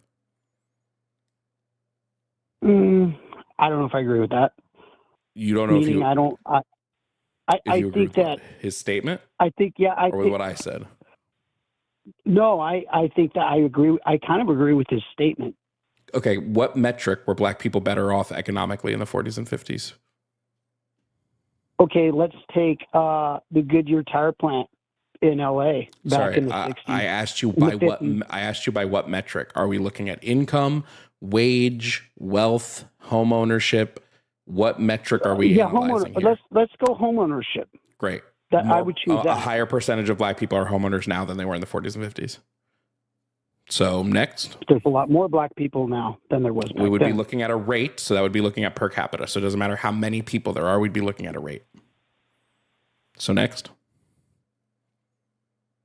What other metric? The income. Income is, when adjusted for inflation, income is higher now. Black people in the 40s and 50s made on average, I think it was about the highest, it was about 20 to 30,000 a year. Now it's about 40 to 50,000 a year. So income is higher now. Okay. So next. So you think that he's racist against black people? I think if you're going to espouse white supremacist talking points in order to fuel your base of people, then either you're a racist or he was stupid. And I don't think Charlie Kirk was stupid. Against black people? Yes or no? This would be him talking about black people, correct? Okay. So why, are you familiar with, he's on YouTube. He's very successful. His name is Officer Brandon Tatum. Yes, Officer Tatum. Officer Tatum's an idiot. Yeah. Officer Tatum also espoused this exact same talking point. Did he not work for? Yes, white supremacists have always, for the entirety of history of white supremacy, used black voices to further white supremacist talking points. Officer Tatum was used. And I can say the same thing about Democrats. You can say the same thing about Democrats? What are you talking about? Why is this a whataboutism? Can you focus on what we're talking about here? I don't give a fuck about Democrats. Focus on what we're talking about, Charlie Kirk. Whether a Democrat did it or not doesn't, all you're saying is, yes, Charlie Kirk was a racist, but so are the Democrats. Okay. Charlie Kirk was still racist. I don't think he was racist. He had the Hodge. Then why did he say, Candace Owens, so which I do not answer me agree the with question. any of the crap she's saying. She was a part of TPO. So he's got a lot of, if you're saying that. Scooter. Okay, go ahead. I don't care how many black friends. I don't care how many black friends he had, but Scooter, answer me this. Was he intentionally misleading people on this statistic, or was he too stupid to do a 5-minute Google search? What do you mean? His claim that black people did better economically in the 40s and 50s.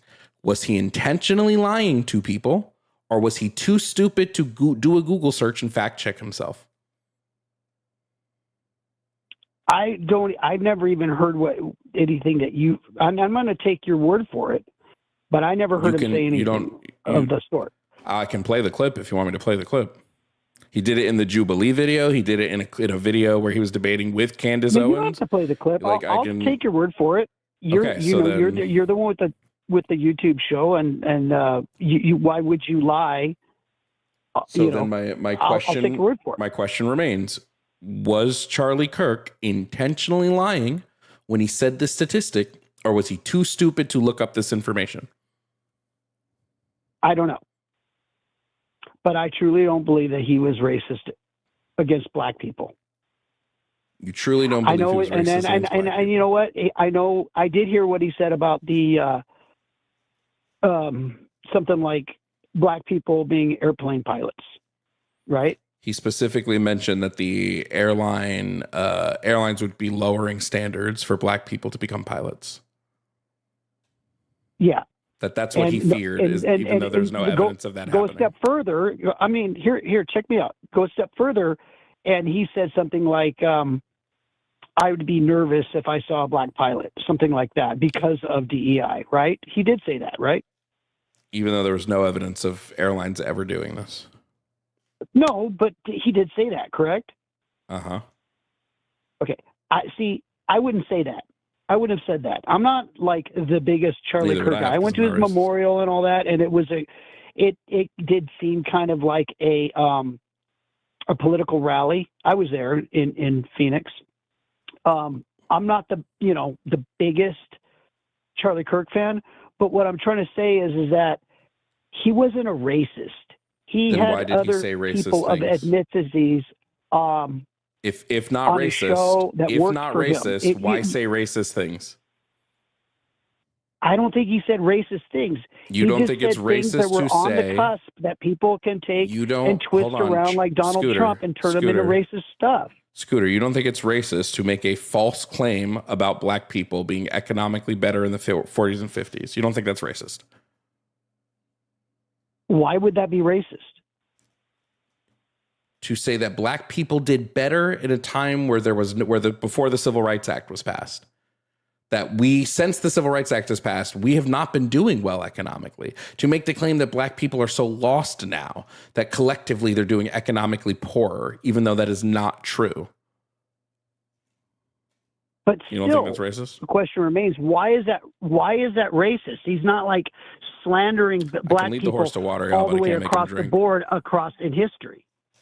What? He's saying that he's what he believes is a point of fact. He's saying, hey, black people did better here than they are here. I don't find that racist at all. It was a lie. He lied. But you're saying that it's a racist comment. Yes, he made whether it's a lie or not. about black people. Why? It's not like he's saying black people are lied bad. about black people. That's racist. He lied about black people to try to misrepresent how black people are doing economically now, to try to misrepresent the strides black people have made, to misrepresent and erase historical oppression black people have felt, especially in the 40s and 50s, and try to make it seem like, see, this time where black people were like more subservient to us, they were just doing so much better. We weren't. Well, historically, weren't black people more sided with Republicans back in those days? What the fuck does that have to do with what we're talking about right now? What the fuck that has to do with is the fact that, do you know a guy named Strom Thurmond? Don't care. What does it have to do with what we're talking about right now? No. This does have a lot to do with it. No, it doesn't. Do you know, yes or no, who Strom Thurmond is? It has literally zero to do with what we're talking about right now. You can't answer the question, can you? Because it has zero to do with what we're talking about right now. You're trying to make a pivot because you're if caught you in answer it. the question, you just say no. Just say no. Just say I don't know You're who in he a- is, and you're then in a I'll pivot. relate to what it has to do with the question. It's something else that I brought up. It has nothing to do with the 5 minutes question. ago. There's no way you can connect this to the question. I don't care about Strom Thurmond. I know he was a fucking senator. I really don't give a shit about the Dixie Crow. We're not talking about the party switch. We're not talking about the ideology switch. We're not talking about the Southern Did strategy. he not We're not do talking the about any of longest that. filibuster in Senate history to block the civil rights movement? And what was does he that not a have to Democrat? fucking do with what we're fucking talking about? Well, you're doing it again. You're going, well, look, the Democrats are racist. Great, sure. Charlie Kirk still was too. I don't care about this. This is a nonsense point that is, you are should literally care trying to about it. save yourself from a sinking ship because you realize, oh shit, I can't defend the shit Charlie Kirk said. So now instead of defending his, I'm just going to switch to the attack onto a group of people we weren't talking about. It's an embarrassing debate tactic that maybe like a worst debater would fall for, but I've been doing this for like 4 years. I'm not going to fall for it. So why, I'm going to say again, Charlie Kirk consistently parroted a stat that is factually untrue, that a single Google search can prove otherwise. Was he stupid or was he lying? Because if you're lying about a stat related to how black people operate or how they are economically or when they were better off, I'm going to say that's racist. Or he was too stupid and just didn't realize he was wrong. In which case, why the fuck were we putting him up on a pedestal? He's not racist. You could So call was him he stupid. lying? So Charlie Kirk You was could call- stupid. Stupid. Okay, so you don't I think don't think Charlie he Kirk lied. was? You don't think Charlie Kirk was a liar? You just think he was too stupid to fact check Now himself? I'm just doing a compromise here. It's not what I believe, but if I had Then to what choose, do you believe? I would Don't, say he like- was ignorant on that. He was ignorant, so he The was. guy wasn't racist. Why didn't he The guy wasn't racist. Why didn't he do a quick Google search? Why was he parroting this talking point for 2 years? I don't know. I can't tell you that. But I do know that the MAGA movement is not a fascist movement, okay? Incorrect. Because people aren't getting rounded up, put in jail, liquidated, concentration. If People aren't the getting thing with rounded the up and put immigration in jail. the immigration I'm thing is watching they're tons being of people sent be to their rounded up home and put in jail. country. That's not, No, they're not. what fascism No, they does. aren't. No, they aren't. What about all the people that are being sent to countries they weren't born in? What about all the people that have been sent to CCOT, which is a literal concentration camp? It's a literal prison run by the El Salvadorian government because Donald Trump is paying them to house people there. The vice president of El Salvador has said the only reason we're keeping so many people in CCOT is because Trump pays us to. Sure seems like there are people getting rounded up and Those are shipped to prisons. Venezuelan people. No, they're not. First of all, CCOT is not in Venezuela. It's in El Salvador. Learn where your prison camps are. You're right. That sure seems like people in a prison camp. Salvadorian people. No, they're not. It's not just El And you know Salvadorian what? people in CCOT. I'm sorry, but if we're shipping them out, that's still not in our country. Why are we Because sending not- people it's to in countries another they country. are? Why are we sending people to countries they are not from? Well, first of all, you can't prove that. Yes, And we second can. of all, that's on them whether they accept them or not. We're not making them take those people in. Let's say you're right. We're not making them take them in. Why aren't we sending them to their home country? Why are we sending them to countries that they are not from? This is very easily provable. We literally have the court cases of the people that have been sent here. It's literally a policy. It's called third country deportation. It's a literal policy in this administration. Like, what are you talking about? You don't know any of these things. No, I don't think that we're just sending people back home. What is third We're country? not- What is third country deportation then? Sending them back home. Third country. Yeah. I answered your question. What do you think third country means? It means a third country, not us or the country they're from, but a third country. Third world country. No, third country. You seem slick trying to add the world there. That's not the policy. It's not third world country. It's third country deportation. So, how many people are housed at CCOT? What's the capacity there? Can you answer the fucking question? What is this pivot? I'm trying to answer the question. No, how you're many not. people can be put What there? is We're not country sending deportation? everybody there. You're making it sound like everybody that we deport is going to CCOT. I'm not making it sound like shit. I'm saying, what's third country deportation? God damn, why are people like you so spineless? You won't even answer a question because you know it makes you look bad. I don't give a shit how I look. I'm just here to debate. I don't care if you make me look bad or not. Debate? I don't think You know what a Charlie debate Kirk is is? a Do you know what a racist. debate is? Do you know what a debate is? You people Scooter, sit there and do say you know that what a debate Donald Trump is a Nazi. Scooter. He's a Nazi. He's a dictator. I'm going to mute you. I've never called Donald Trump a Nazi. Do you know what a debate is, Scooter? I have you muted right now. A debate is when you come in and you present a logical, factual basis for your side. You haven't given me a single fact. You literally have just been skirting around everything I've said, which has documented evidence for. It's fucking lazy. You're lazy and you're spineless. And it's fine to be lazy and spineless, but just admit that that's what the fuck you are. You haven't provided a single fucking piece of factual evidence for anything you've said. None. Zip, You're just zilch, like Jonah, nada. dude. All you do is you get all pissed and then you start insulting people. It's been Why do you have to insult me? Because I you're have a stupid. different viewpoint than you. You sit there and it's not tell a different me. viewpoint. You It's insult a stupid viewpoint. You insult your viewers. That's There are not very tons of people. professional. There are tons of. That First is of all, not very first of all, professional at whoop-de all. fucking do, whoop-de fucking And do, I'm Scooter. the Goddamn, and you cry probably about it. call us the racist. Goddamn, Scooter, cry about it. Goddamn, I haven't said shit about your race, dumbass. Goddamn, I never sit and cry said that about you it. said that anything about that. Goddamn, sit in your tears and cry about it, dude. I don't care about if I insult you. Like, whoop-de fucking do. You got insulted. Oh my God, it's the worst thing that could ever happen. You know what would make me not insult you? If when I asked you a question, you answered it up front, you answered it with some type of factual evidence, and you provided a logical claim for your side, all of which you've not done. Oh, God, that's all I want out of these conversations. But I can never get them from people like you. You didn't know about third country deportations. You claimed they weren't happening. Unfortunately, they were.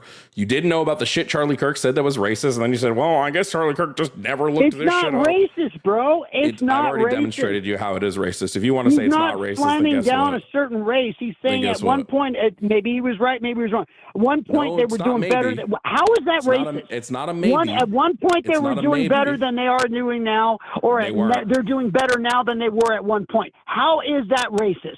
It's racist. I'll say it again for the third time because I guess you don't fucking listen. Maybe get a Q-tip, clean out your ears first, and listen to what I'm about to tell you.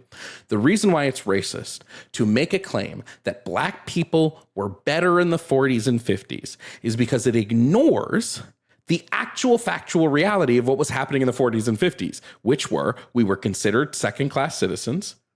We were motherfucking beaten, segregated. We were fucking the brunt of fucking Jim Crow. to ignore all of that and claim, well, black people were so much better Sean here. Thurman. Guys, black. Okay, see ya. It's been Don't fun forget talking. Sean Thurman. It's been fun, He but you're an made that. idiot. I don't need to talk to idiots today. Sorry. Goodbye. Shout out to Bex. Paid to boot him like a while ago, but the 20 minutes just passed. I don't need to talk to dumbasses. Like, good God. Spineless, dude. Straight up spineless.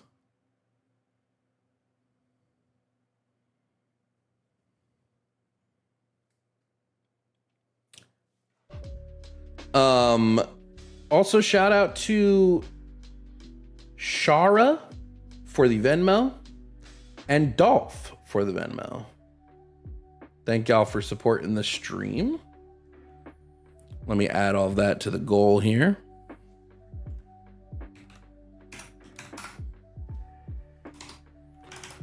Oh, let's find out Twitch about to hit the goal. Oh shit.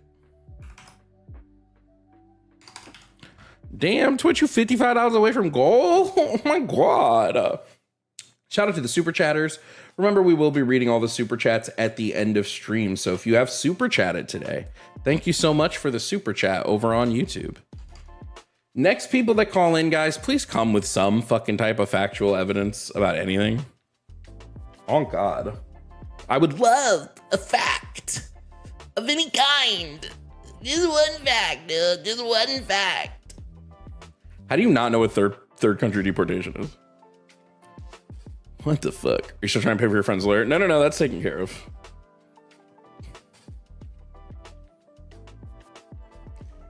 But no, we were so much better in the 40s and 50s, guys. Oh my God. We were so much better.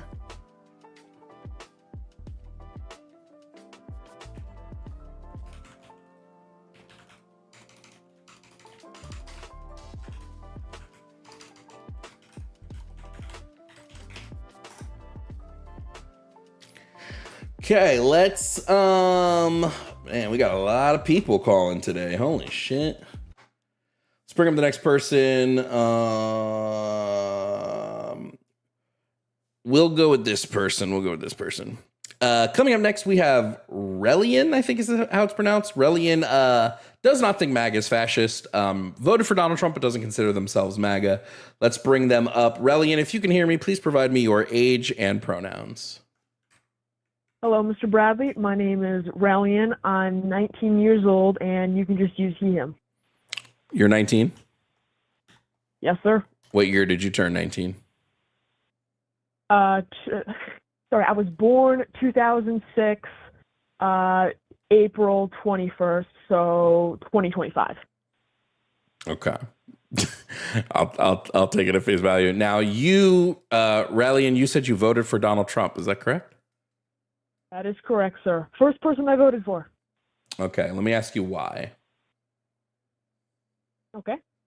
Well, I mostly voted for him because I felt that he was the better candidate compared to Kamala Harris. I support him on his border legislation mostly, but overall, I just feel like he was the better candidate compared to Kamala. Okay, what specifically made you feel like what of her policies were you not a fan of? Well, I feel like it was her lack of policies. I felt that when she talked and when she spoke, she was very disingenuous. I watched her debate against Trump and how I also heard her talk about how she wasn't planning on banning rifles or anything like that. But then in a later debate, she said that she had no problem with having another assault rifle banned. I felt like she was just very disingenuous and wasn't very forthcoming with what she actually believed. You think you didn't think Donald Trump was disingenuous? You thought she was more disingenuous? Yeah, I think for the most part, sometimes at his own detriment. Everyone knows it. He can be unfiltered at times. That's kind of just who he is, and that's kind of the reason why people like him. Like, whether you hate him or not, you can't deny that that's the reason why he's so appealing to lots of people. When Trump said he was going to end the war in Ukraine on day one, was that disingenuous? Was that a lie, or was that just an embellishment? That was a joke. It's like it's hyperbole. That was a joke. He said it multiple times that on his first day in office, Yeah. he would be able to end the war in Ukraine. So that was just a joke. Yes, it was a joke. Okay, when he said he was going to bring grocery prices down day one in office. Hyperbole, joke, lie. Which one was that? I mean, likely hyperbole. I think lots of times politicians use this, and it's just important to realize that everything out of a politician's mouth needs to be taken with a grain of sand, even if you voted for them. Okay, he specifically said he would make America affordable again. He said, guys, we are doing this. I'm going to come in. I'm going to slash prices. All of this on the campaign trail you're saying was just hyperbole. So he's just being hyperbolic. Well, he might not. I mean, like, if I said that on day one, I'm going to come in and I'm going to fix every problem America has instantly, obviously that's hyperbole. But if I'm making an honest commitment towards bettering the country, which he has done and what I feel he's been very genuine and honest about, that's another thing completely. Okay, by what metrics has he bettered the country? Okay, well, main thing is obviously getting rid of illegal immigrants, which have a huge net negative on our economy. What's the net negative? Government. Yeah, net negative. What is the net negative? Well, the problem is that they come in, they don't really take particularly useful jobs, mostly low skill labor. They have no problem. Sorry, is agricultural work not a useful job in the United States? Well, it's low skill, and the reason I didn't ask about low skill. You said useful. Is agricultural work a useful job in the United States? To the rest of the United States population, yes, we do need agricultural workers. But the problem they're not taking useless jobs. Then they're taking jobs that are actually pretty useful to our economy. I never said they were useless. I just said they're net negative. No, you specifically said they're not taking useful jobs. You said that specifically. Okay, then I guess I misspoke. Okay, no problem. Okay, cool, perfect. Great. Let's talk about the net negative thing. Let's talk about the net negative thing.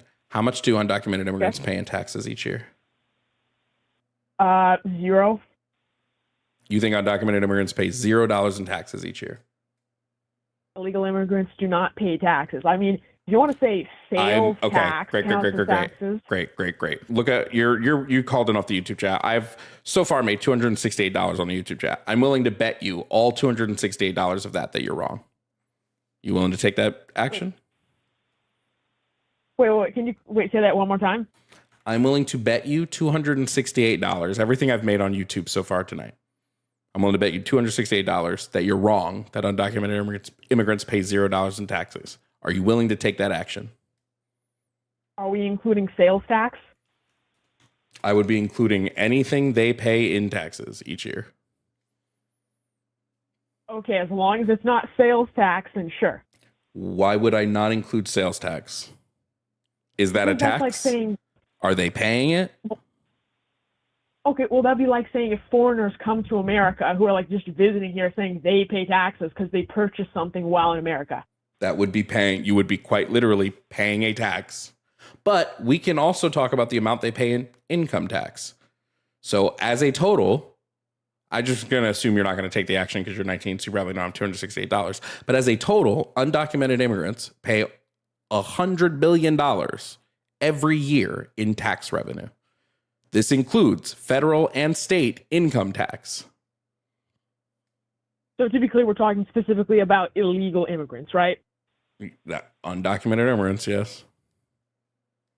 Okay, so whether or not they are, so I still stand by my statement of they are a net negative. Whoa. Hey, hold up. I want to hear you say the phrase, I was wrong about the amount they pay in taxes. Okay, sure. I was wrong about the amount they pay in taxes. Fine. Bingo bongo. Now let's focus on the net negative part now. How much do you think undocumented immigrants cost us each year? Cost us each year? What do you mean by cost? Like, Well, if how they're much net the negative, government pays them, or yeah, if they're net negative, that would mean that they are taking more from the system than what they're putting into the system. We know they're putting in $100 billion every year. How much are they taking out of the system? I don't know off the top of my head. So how do you know they're net negative then? Well, so it's not just what they're paying, it's what it costs to get them out of the country, which so far we've been spending billions to get them out of the country, when if they never came here to begin with, we wouldn't have had that problem. Okay, wait. They're paying $100 billion every year. Paying $100 billion. Okay. That's how much they're paying. We're now paying billions to get rid of them, thus spending money and losing tax revenue. And you think it's their fault, and they're the net negative, even though now we're losing tax revenue. Okay, so like just to clarify here, why aren't we just like saving all? You said $100 billion worth of taxes. Well, yeah, we're getting rid of them using their own money that they're paying to us. Yeah, perfect. It seems like it's going to equal out. We're going to be fine then. You think it's going to equal out? How much does it cost? How much does mass deportation cost? Oh, well, I could look up how much it's cost us so far. How much does mass deportation cost? Yep.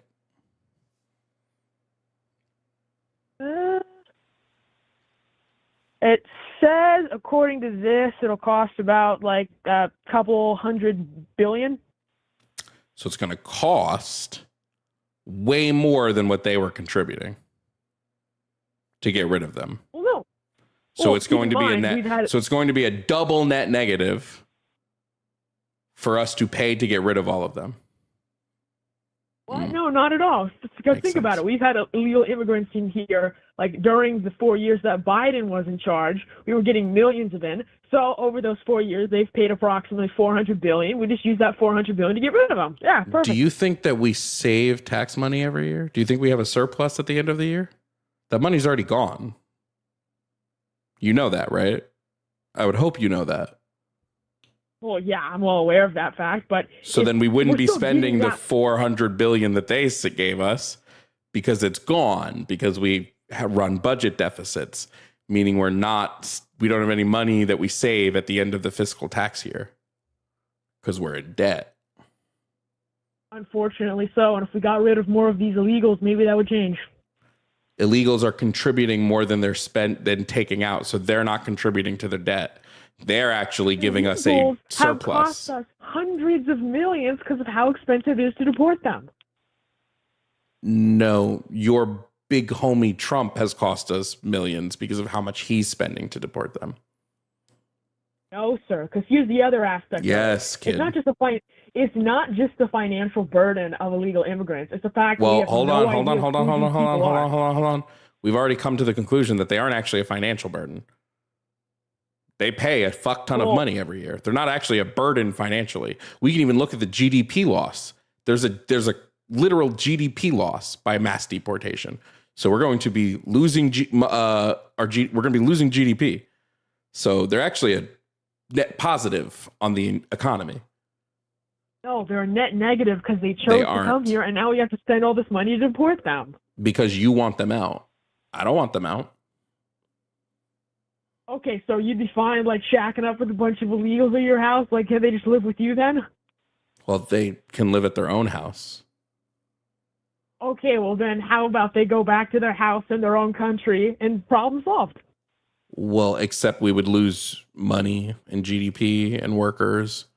But you're okay with Americans suffering as long as it gets the illegals out of the country. Okay, well, so here's the thing. I think it's pretty funny how, like, people on the left will say that we need these illegals because of, like, suffering for America, but you have no problem letting these poor illegals suffer by living in America as quasi-slaves. Yeah, I would say that the talking point that they're quasi-slaves is blown out of proportion by people who don't understand the pay structure illegal immigrants have. So first and foremost, we can look at the fact that 50 to 75% of undocumented workers work using ITIN numbers, which means they work over the table, which means they'd be earning minimum wage or higher. How do you reconcile that with what you just said? Yeah, but that's not, so you could say that that's the majority, and even if it is the majority, you're disregarding the fact that there is a sizable percentage. We're talking about like nearly 1 million people who get paid under the counter who are clearly getting taken Please advantage address because you what I want said. them in America. Can you address what I just Pardon? said? Can you address what I said? How do you reconcile the fact that most people who are here working as undocumented workers work above the table? Okay, well, good for them. They're not getting taken advantage of. What are you going to say to the 1 million plus people who are getting taken advantage of? You cool That with it's that? the fault of their employer and that their employer should pay them more.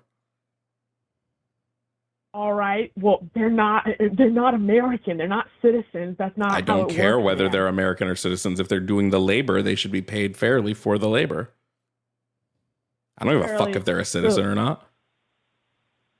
Okay, so you like have no loyalty to like your fellow citizen of America? You don't care Do I about have that? loyalty to the U.S.? No. I didn't say that the U.S. to your fellow citizen, like your neighbor who didn't break any laws to live here. What would me having loyalty to them have to do with people who are here undocumented? They're randos who come here, take people's jobs. We have no loyalty to them. And we Actually, should support fun them all. fact, we have like quite a few studies that show that undocumented immigrants are not a net negative on employment, and they don't lead to lower wages, slower wage growth, or job loss on like a statistical significant basis. What do you mean? They literally come here. They have no problem working for We less have literal money than- studies on our economy Dude, and on job studies growth. mean nothing to me. So let me ask you a question, Relian. Let me ask you a genuine question here. When you woke up today, you're 19. When you woke up today, did you just like decide to be a sheep, or is that just your natural? Is that your natural like aura? Is that of sheep?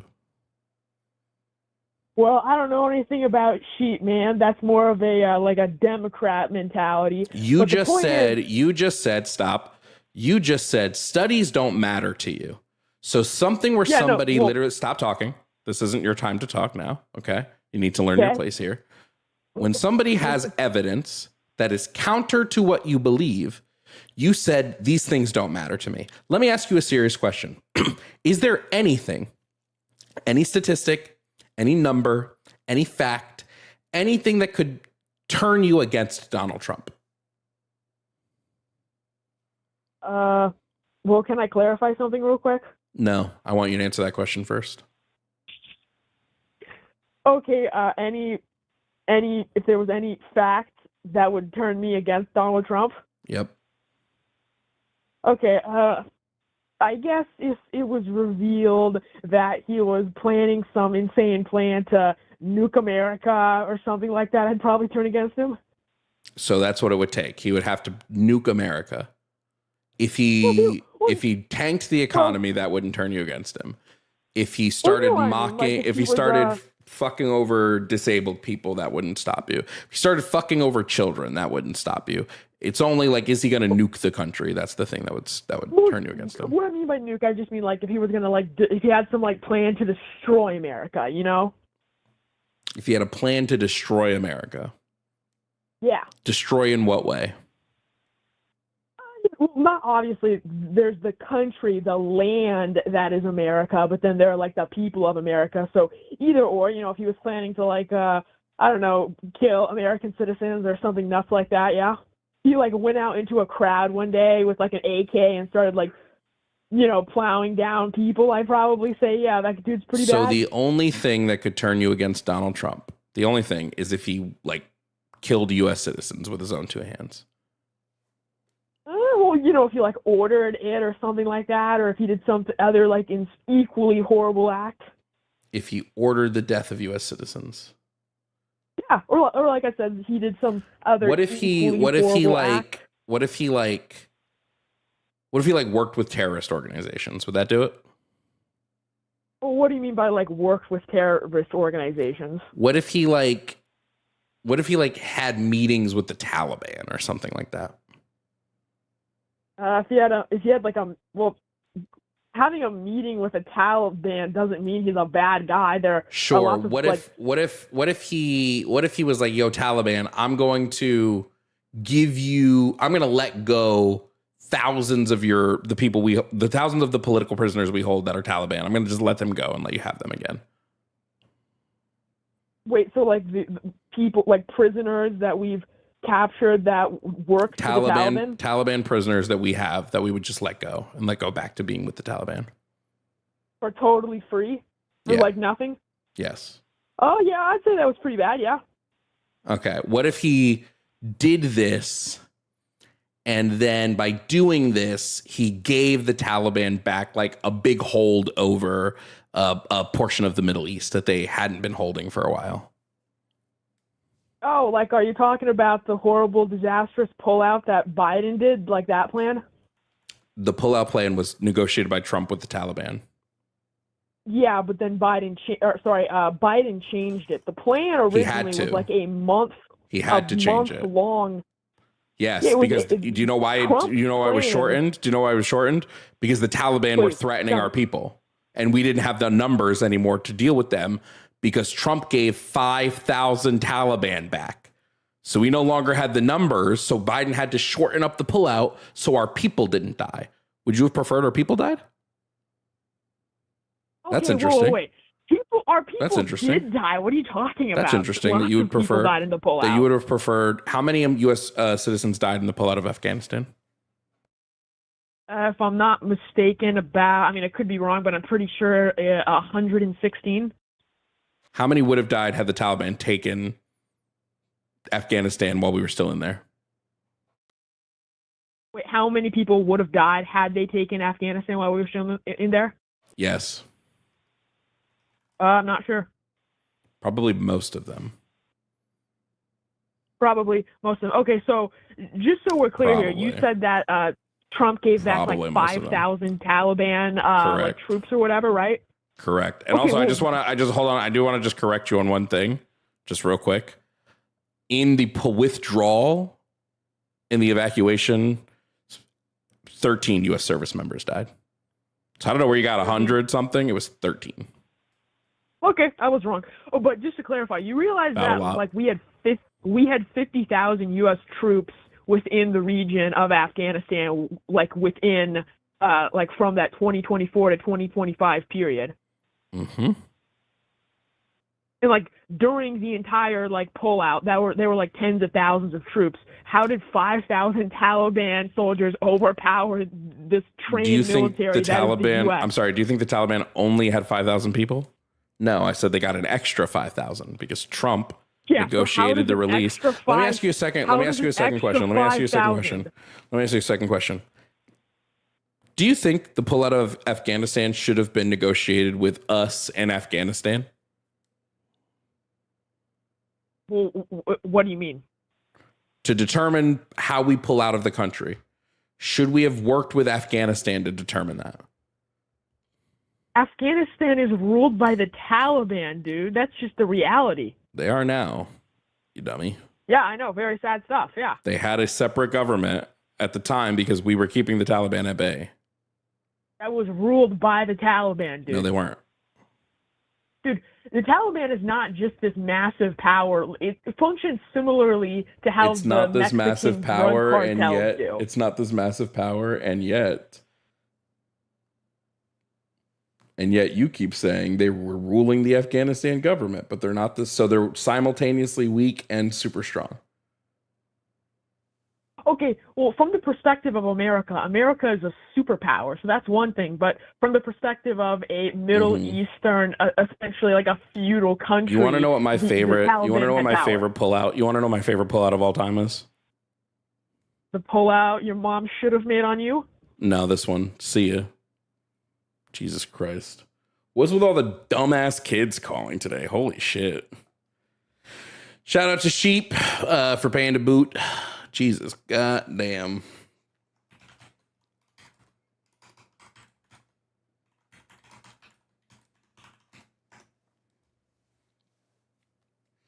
No, yeah, it's totally cool that we released 5,000 Taliban. Yeah, no, it's smartest decision ever.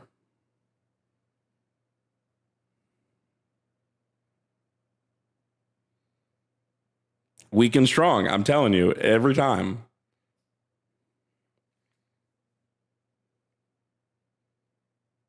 every single time. Shout out to sorry. Shout out to everybody watching today, guys. Like there was a raid earlier that I missed a shout out for, so let me try to find that as well. Where was the there it was. Raptor Blue, thank you so much for the raid. Sorry it took me so long to mention it. My apologies. I went right into a debate and didn't realize. So thank you. Shout out to YouTube for the super chats. Y'all are fucking going off tonight. Sheep is going off tonight.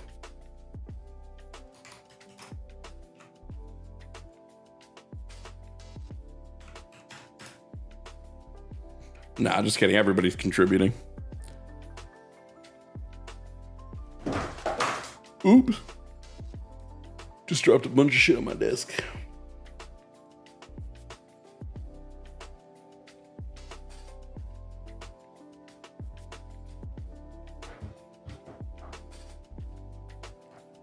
I know Relian from First Amender streams. Has Relian been smarter than they were today? Because goddamn.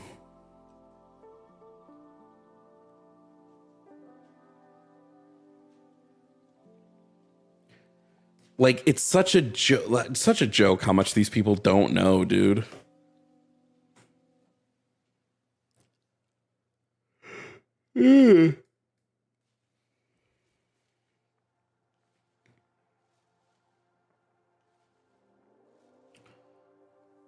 Bradley, thank you so much for the Cash App for After Dark is so chill. Yo, for real facts.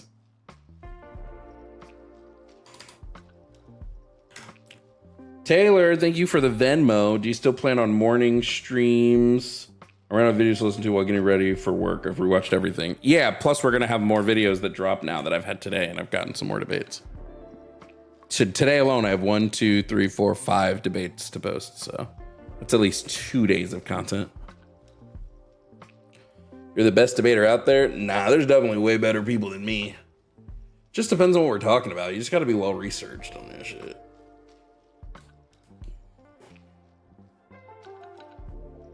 When is next office hours? We'll shoot for tomorrow, maybe. It's tough. I just can't. It's just tough on when I'm gonna do them.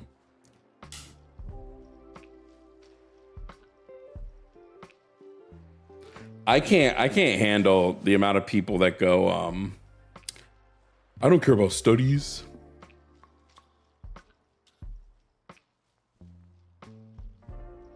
The fuck you mean you don't care about studies? The fuck? How do you determine any bit of like consistent information?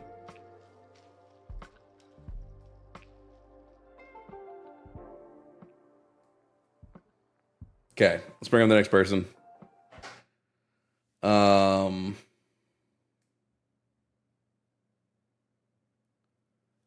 I don't even want to talk about this, but whatever. Okay, coming up next, we got Romeo, who says that we should mass deport the Somali people, which, Jesus Christ. Romeo, if you can hear me, provide me your age and pronouns. 24, heathen, or sorry, not heathen, oh my gosh. I'm a male. I gotta say male. So he, then him, just whatever you want to call it. Got it. I don't know. Pronouns, I mean, yeah, you can say he or whatever. Okay. I'm not trying to be, go on though. What? I'm sorry. No, sorry. My mind is racing right now. Because my brain cells are hurting. Okay. Well, you think we should mass deport Somali people. Is that correct? I say I somewhat agree with that. I don't know if you have it on the sentence from the call or whenever I was on call with someone else. But I say I somewhat agree with it because, for example, I say I can't remember where it was in the state, what state it was in, but there was a Venezuelan gang that raided that took over an apartment complex, and Like, Yeah, and I don't did, have like, I don't have all the information of this off the top of my head anymore because it was so long ago. But like most of that was like blown out of proportion. They didn't actually take over an apartment complex. The apartment oh complex was yeah, like it is. I don't have the information off the top of my head, but like it was blown way out of proportion. yeah, but you get what I'm like. You know where I'm coming from, right? Yeah, if you're just saying we Or need like, to deport, we need to talking mass about deport people because of crime, I would just disagree. From the actual like evidence that we have, U.S. citizens commit way more crime than undocumented immigrants do. of course, and So then I wouldn't want to deport people because of crime. I wouldn't so either. But I don't want that kind of problem to come. I want to prevent that problem to happen, as well as those. Oh, shoot. Sorry, what problem are you trying to prevent? If it's crime, deportation If there's doesn't lower crime, crime rates. you prevent crime and then prevent like increasing crime from undocumented immigrants and preventing fraud. While yes, there are many Americans that I'm sorry, commit what fraud?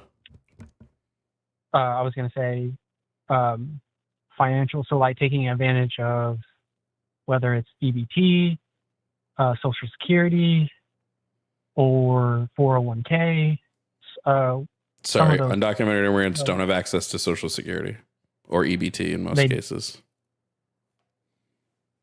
So I'm confused at what you're talking about.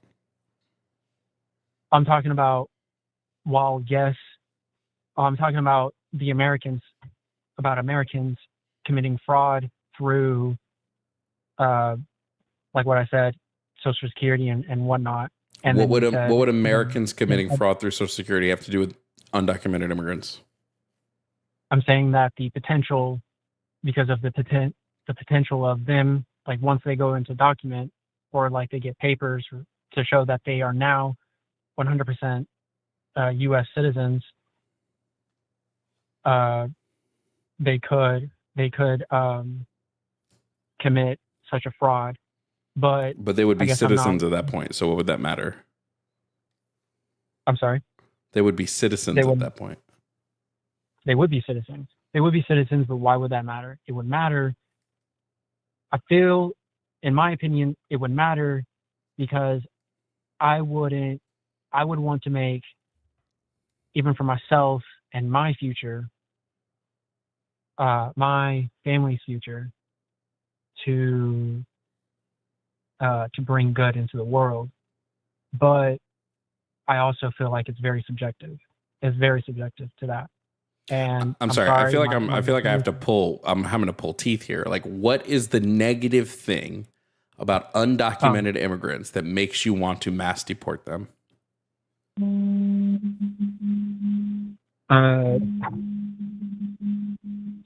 Shoot. I'm sorry. My brain cells hurting. My brain cells hurting from all those conversations that you had. I really am. I have to say that I'm wrong about everything tonight. My brain cell hurts. I'm about to leave. Like, I'm completely wrong. I will say I'm wrong right now. I'm sorry to waste your time, man. Have a good night. Okay.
I don't know. Okay.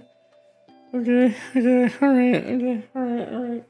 You'll notice I turned off the call line. We're going to take the last couple of calls, and that's going to be it for the stream today. Thank you guys so much for being here and watching. We got a couple more calls to get through, and then we will be ending that bish. Dolph, thank you for the $5 Cash App. They're not sending their best. We are $40 away from hitting goal. Oh, actually, Dawn, thank you so much for the Cash App. We are $20 away from hitting goal. You destroyed the guy without even touching him. It's like that scene where Patrick beats himself up, I guess. I didn't even do anything to that one. That was a... Yeah.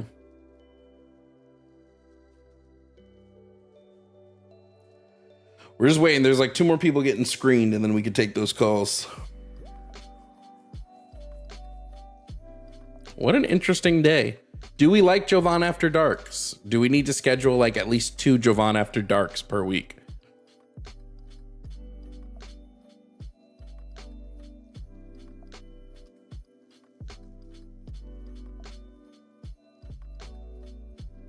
Okay, fair enough. Taylor, thank you for the Venmo. Reparations for the brain cells that the last caller stole from you. Damn, I don't think he was like that bad of a person. Chad's going in though. Damn. Tomorrow's stream will be a daytime stream, and then I'm gonna probably take the night off. But the daytime.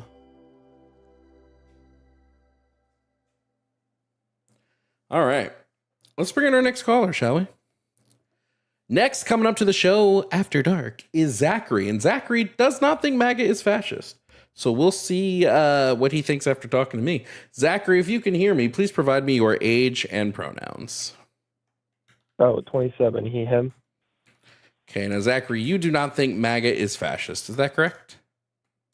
Yeah, not really. Okay, what do you define as fascism? Well, I take more of like Mussolini's word for it and kind of like how historically it's been, which is basically all under the state. And I don't think that like MAGA hits that really. I think like from a philosophical and historical standpoint, I don't think MAGA wants everything under the state is so defined. Sure. I don't think I would define fascism in that way necessarily, that it all has to be under the state. I think it just needs to be a large centralization of power, which will lead to somewhat of an authoritarian rule, traditionally right wing. Would you agree that MAGA meets the 14 characteristics of fascism as labeled by Umberto Eco? Umberto Eco, I haven't read his stuff on. Let me look his points real quick. Eco.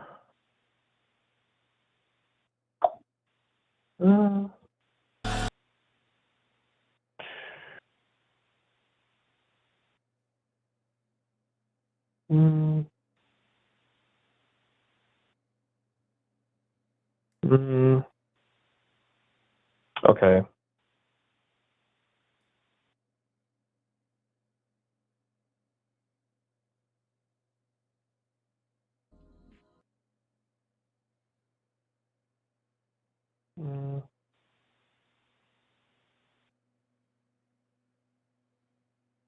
Autocorrect. 1 second.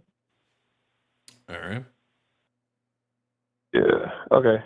So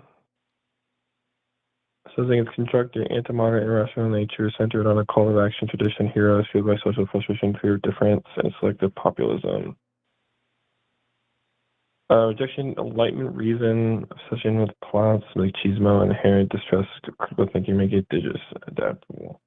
So it's basically like, so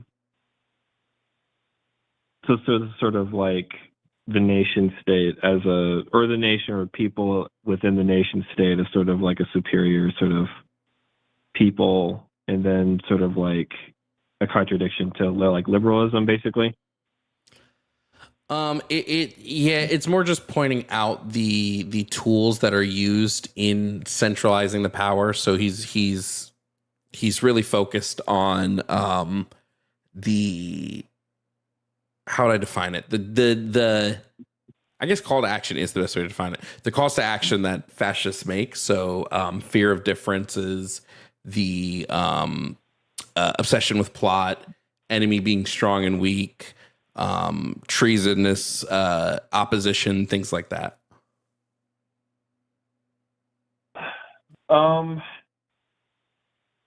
Yeah, I would assume that's like sort of the parts of fascism.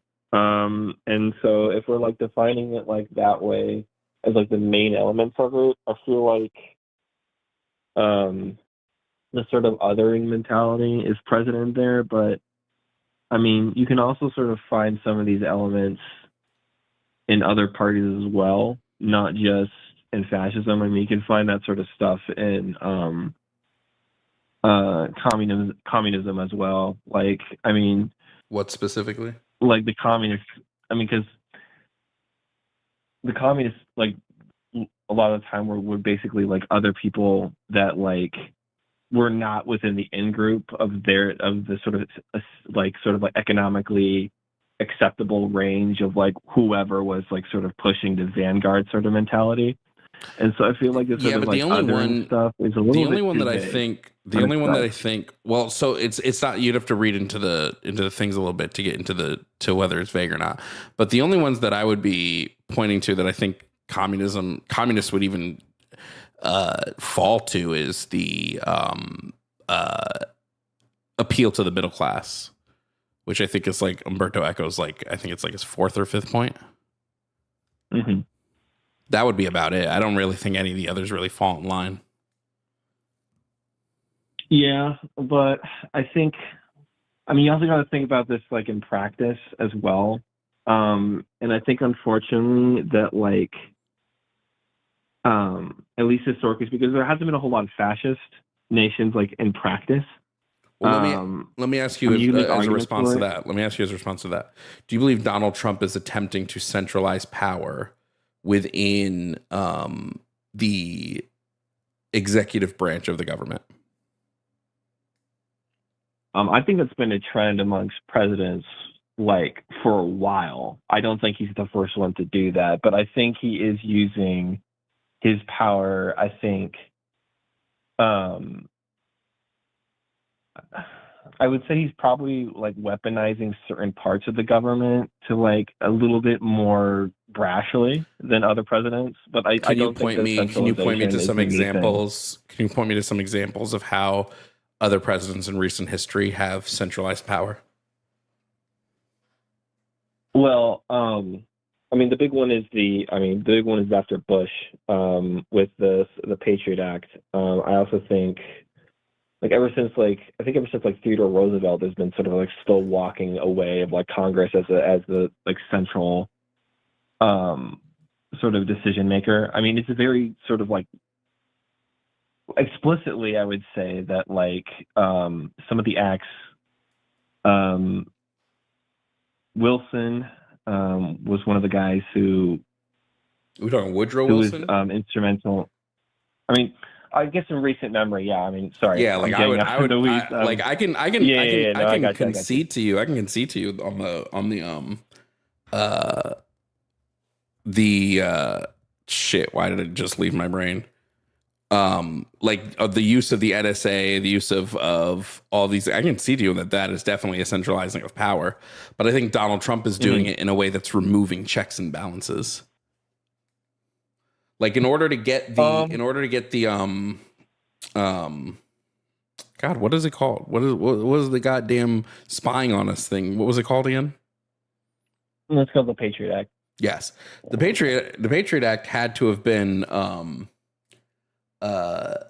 it was considered by both Democrats and Republicans, right? Like Congress approved it, Senate approved it.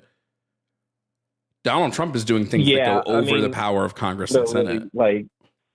It was under a really like stressful time for the country, but yeah, it was a bipartisan bill. Yeah, and then when I look at what Donald Trump is doing, I'm seeing him going above Congress and Senate, or at least trying to make it so he can go above Congress and Senate without really having to worry about him. We can see it in the way that he's implementing executive orders. We can see it in the way that he is getting the Supreme Court to give him immunity as long as his actions are of the office of the president. I mean, this goes above and beyond, in my opinion, what was done by any other president in recent memory. Because I would say that the Patriot Act, it doesn't give the executive express power, but it does give the U.S. government further like it does give the U.S. government like express powers, because the Patriot Act, like Congress and Senate have powers over the NSA, not just the president does. Yeah, but there is this. I mean, the caveat basically is you kind of have to like. Well, so there's the Permission of Use of Force Act within. What was the Patriot? Yeah. So I think if you want to argue that like Donald Trump is definitely like, what's a good word for it? What I'm basically trying to say is that I think if you, I don't think Donald Trump, like my main concern like with presidents when it comes to like sort of like in terms of like fascism or like authoritarian nationalism is like what's their kind of like, the concern is like, first of all, what are they doing right now, and like what's their legacy?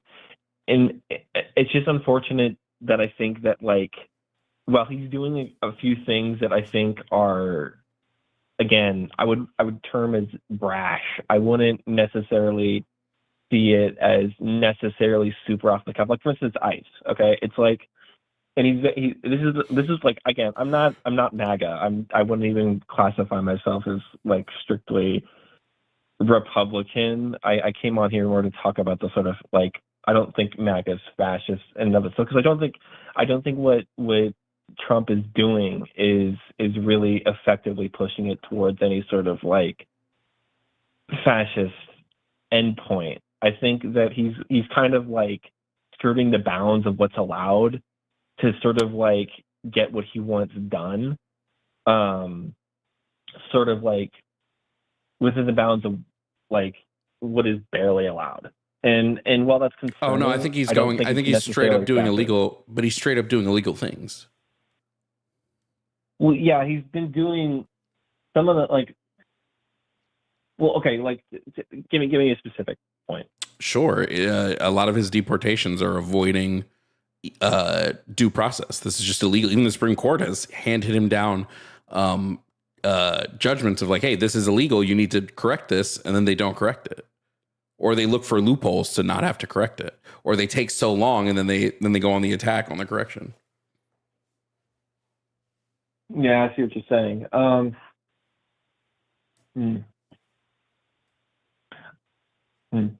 Well, I feel there. Okay, so I guess bringing back to the fascism thing.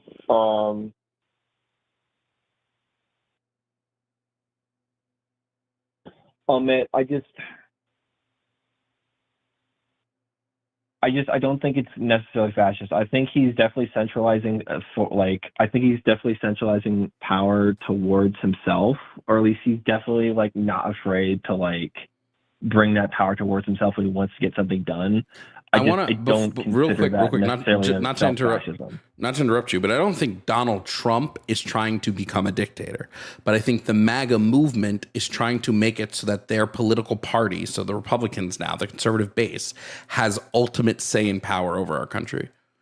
And they want little to no influence from any other political party, no Democratic influence. It's very clear that the MAGA Republican Party, they do not want to be bipartisan. I'm actually fucking beyond shocked that they broke rank with Mike Johnson to approve 3 more years of the ACA subsidies.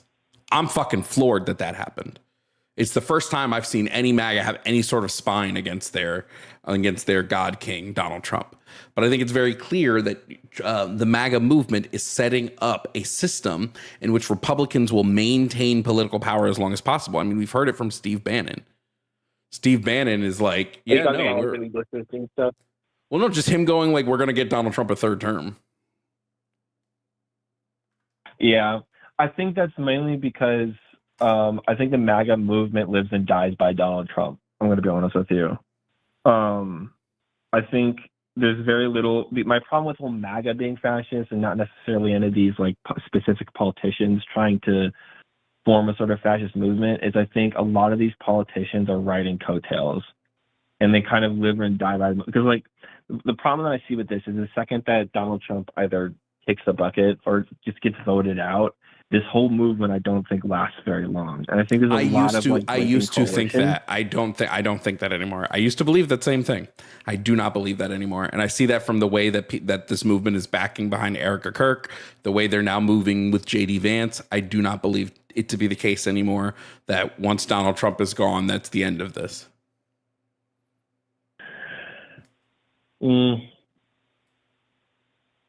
I don't know. I just think there's way too much factionalism in the right for there to be any sort of like cohesive thing keeping them together after the end of this, which is kind of also why I don't think this is going to be like end up like.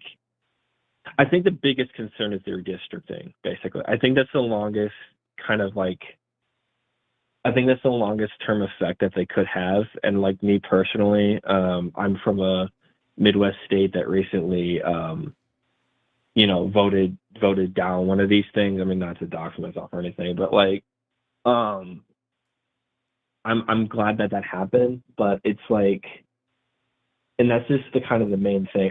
There's nothing that I've seen really that can't be just easily like reversed or swept away or written over by an incoming Democratic government or majority. That's my thing, besides the redistricting. And so while I can sit here and be like, well, I'm concerned about this, I'm concerned about that, and I am, it's more like the long-term consequences of his presidency outside of like, I think some international problems, given some of his rhetoric, I don't think it's going to be super big. And so I also think along this lines of that, just given my sort of like idea of how fascism is, they have, if they are fascist, they have been doing a really piss poor job of it, I think. Okay, well, I think we disagree on that a little bit, but that's fine. Mm-hmm. Yeah, I think that's all for our call. So yeah, Zachary, thank you for calling in. Yeah, nice conversation. Nice talking to you. All right, you have a good one. You too. Bye.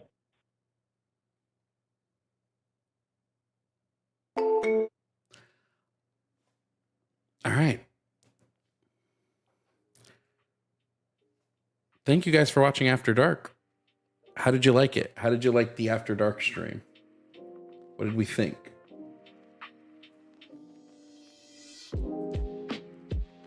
Hey, Jane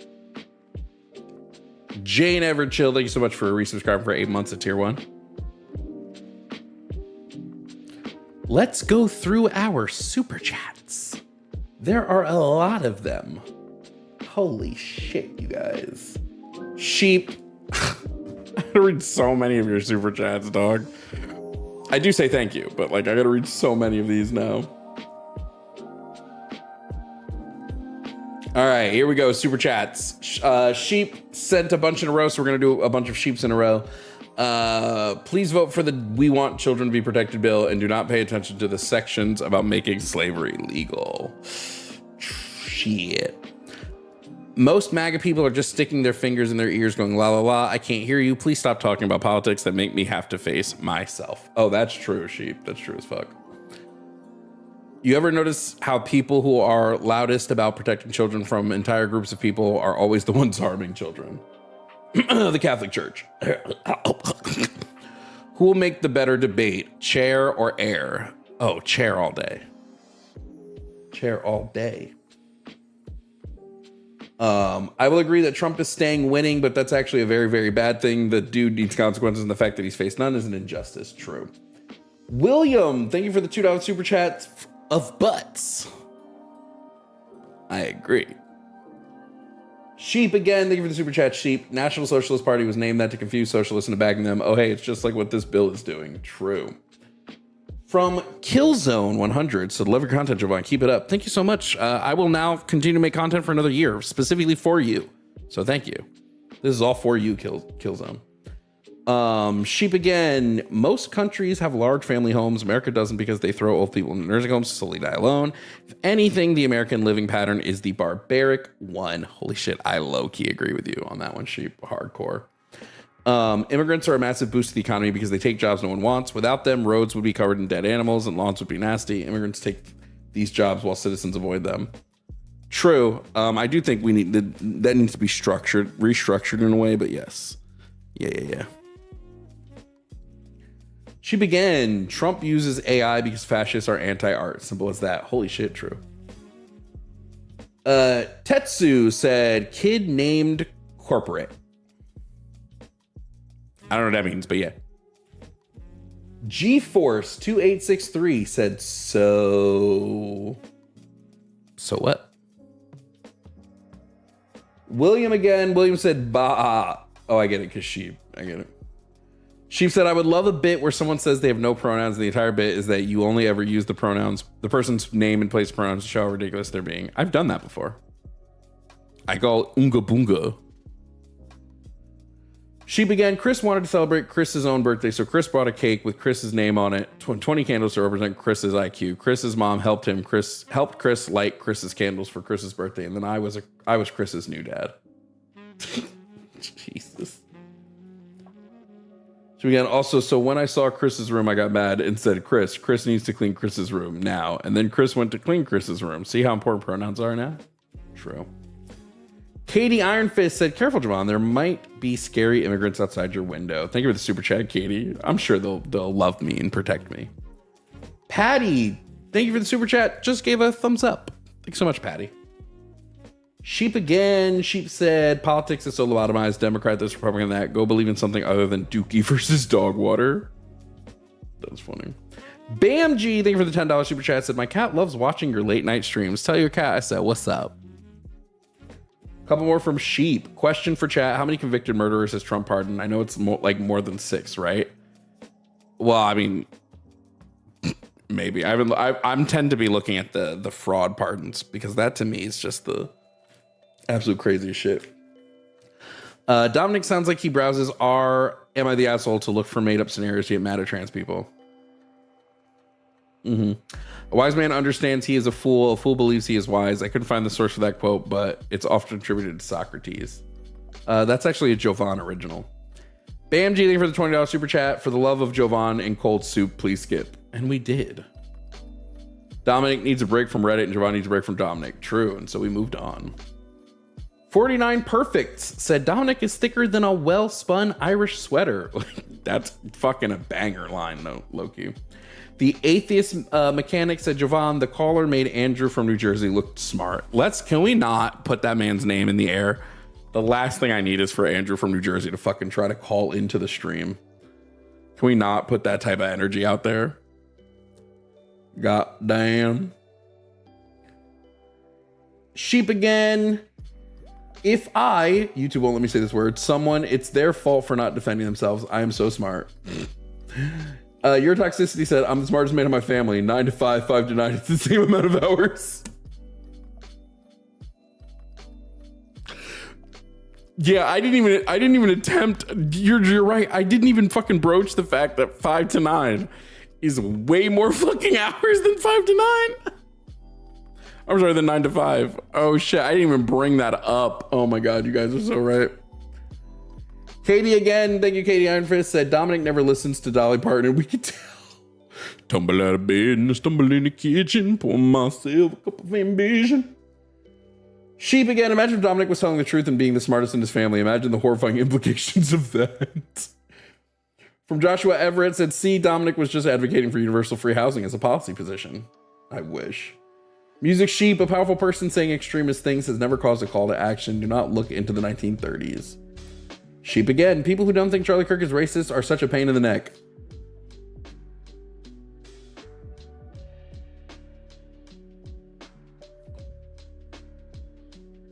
Selkirk said, don't kick. Too late. Too late, Selkirk. Doo-doo-doo-doo.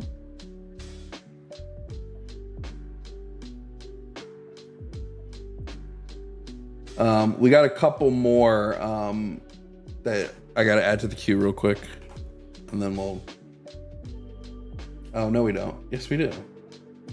Where are they though? Oh no, we don't. I'm just an idiot. Okay, continuing on. Sheep. Don't forget the cross burning and other things that happened. Better off. Sheep as well. Caller probably voted for Trump because he was too young to get into politics during his first term. Yeah. Jackie Boy said, how many people in chat actually voted? I hope a lot. Sheep. Agriculture is one of the toughest jobs in the U.S. You have to deal with pest control, soil quality, and weather. It's not low skill. I would agree. Guys, late puberty is a thing. I sounded like him until I was 24. Oh my God, rest in peace. Nothing wrong with living with undocumented immigrants. I was raised by one while my mom was at work. Undocumented immigrants are some of the most loyal people in the country. Cake. Also, please don't use sheep in that way. Too late. I did. I'll call him a double sheep next time. Hey, he already does that last one. Just remove over. Ever Falling. Thank you so much for the super chat. Said we need to rid this country of all marijuana because it costs so much to raid these pot farms that supply dispensaries that provide tax revenues. Sheep again. Caller's unaware of Trump's atrocities during his first term, as the caller would have been 10 years old at the time. He's just ignorant and naive. True, Sheep. Peril Ellis said, does Relian have to pay Storm Thunderman's I'm sorry. Does Relian have to pay Strom Thurmond's rent? God, I can't fucking read. Sheep. Anti-intellectualism is a cancer in our society. People reject study and education in favor of just being spoon-fed information. True. Also, Sheep, it's one thing to deport someone who committed a crime and another to deport to prevent crime. The former is acceptable in the case of violent crime. The latter is never acceptable. I would agree. Fucked up evil creature suddenly feels remorse. Misha, thanks so much for the super chat. Said plus 1,000 to Jovan After Dark, or should I say Veil of Darkness, Jovan? I had to super chat to get that dumb joke in. Thank you so much. Ant-Man said, glad I was in here for tonight for the YouTubers. Thank you so much, Ant-Man. William said, for your consideration, more butts. Thank you. Sheep again. I love that one Max G video where he has to define fascism. He looks it up in the dictionary. Literally says like 8 or 9 things because it's difficult to describe with brevity. Yeah. Bamji, God, thank you for the $50 super chat. Said soup can be cold because a taco is not a hot dog. Get out of here. Soup is not cold. And finally, from Sheep, I wonder how every social studies teacher feels after claiming for years that checks and balances is infallible. Damn. Damn. Thank you guys for the super chats. Thanks so much for supporting the show. I think that was all of them. Let me just see. We got another one. Jeff said, fascism and communism are both L's. Said from someone who doesn't know what communism is. Disagree. Anyway, thank you so much for the super chats, guys. Thank you for watching the stream. Thank you for being here. Thank you for hanging out. Thank you for supporting. I'm glad you guys enjoy. Joshua said LOL at Storm Thunderman. I can't talk, leave me alone. Thank you guys for hanging out with me today. It has been a fucking blast. Twitch, should we go raid somebody? Should we go pop a raid in over on Twitch? YouTube, it's been real. It's been fun. It's been real fun. I'll catch y'all on the flip side. Bye-bye.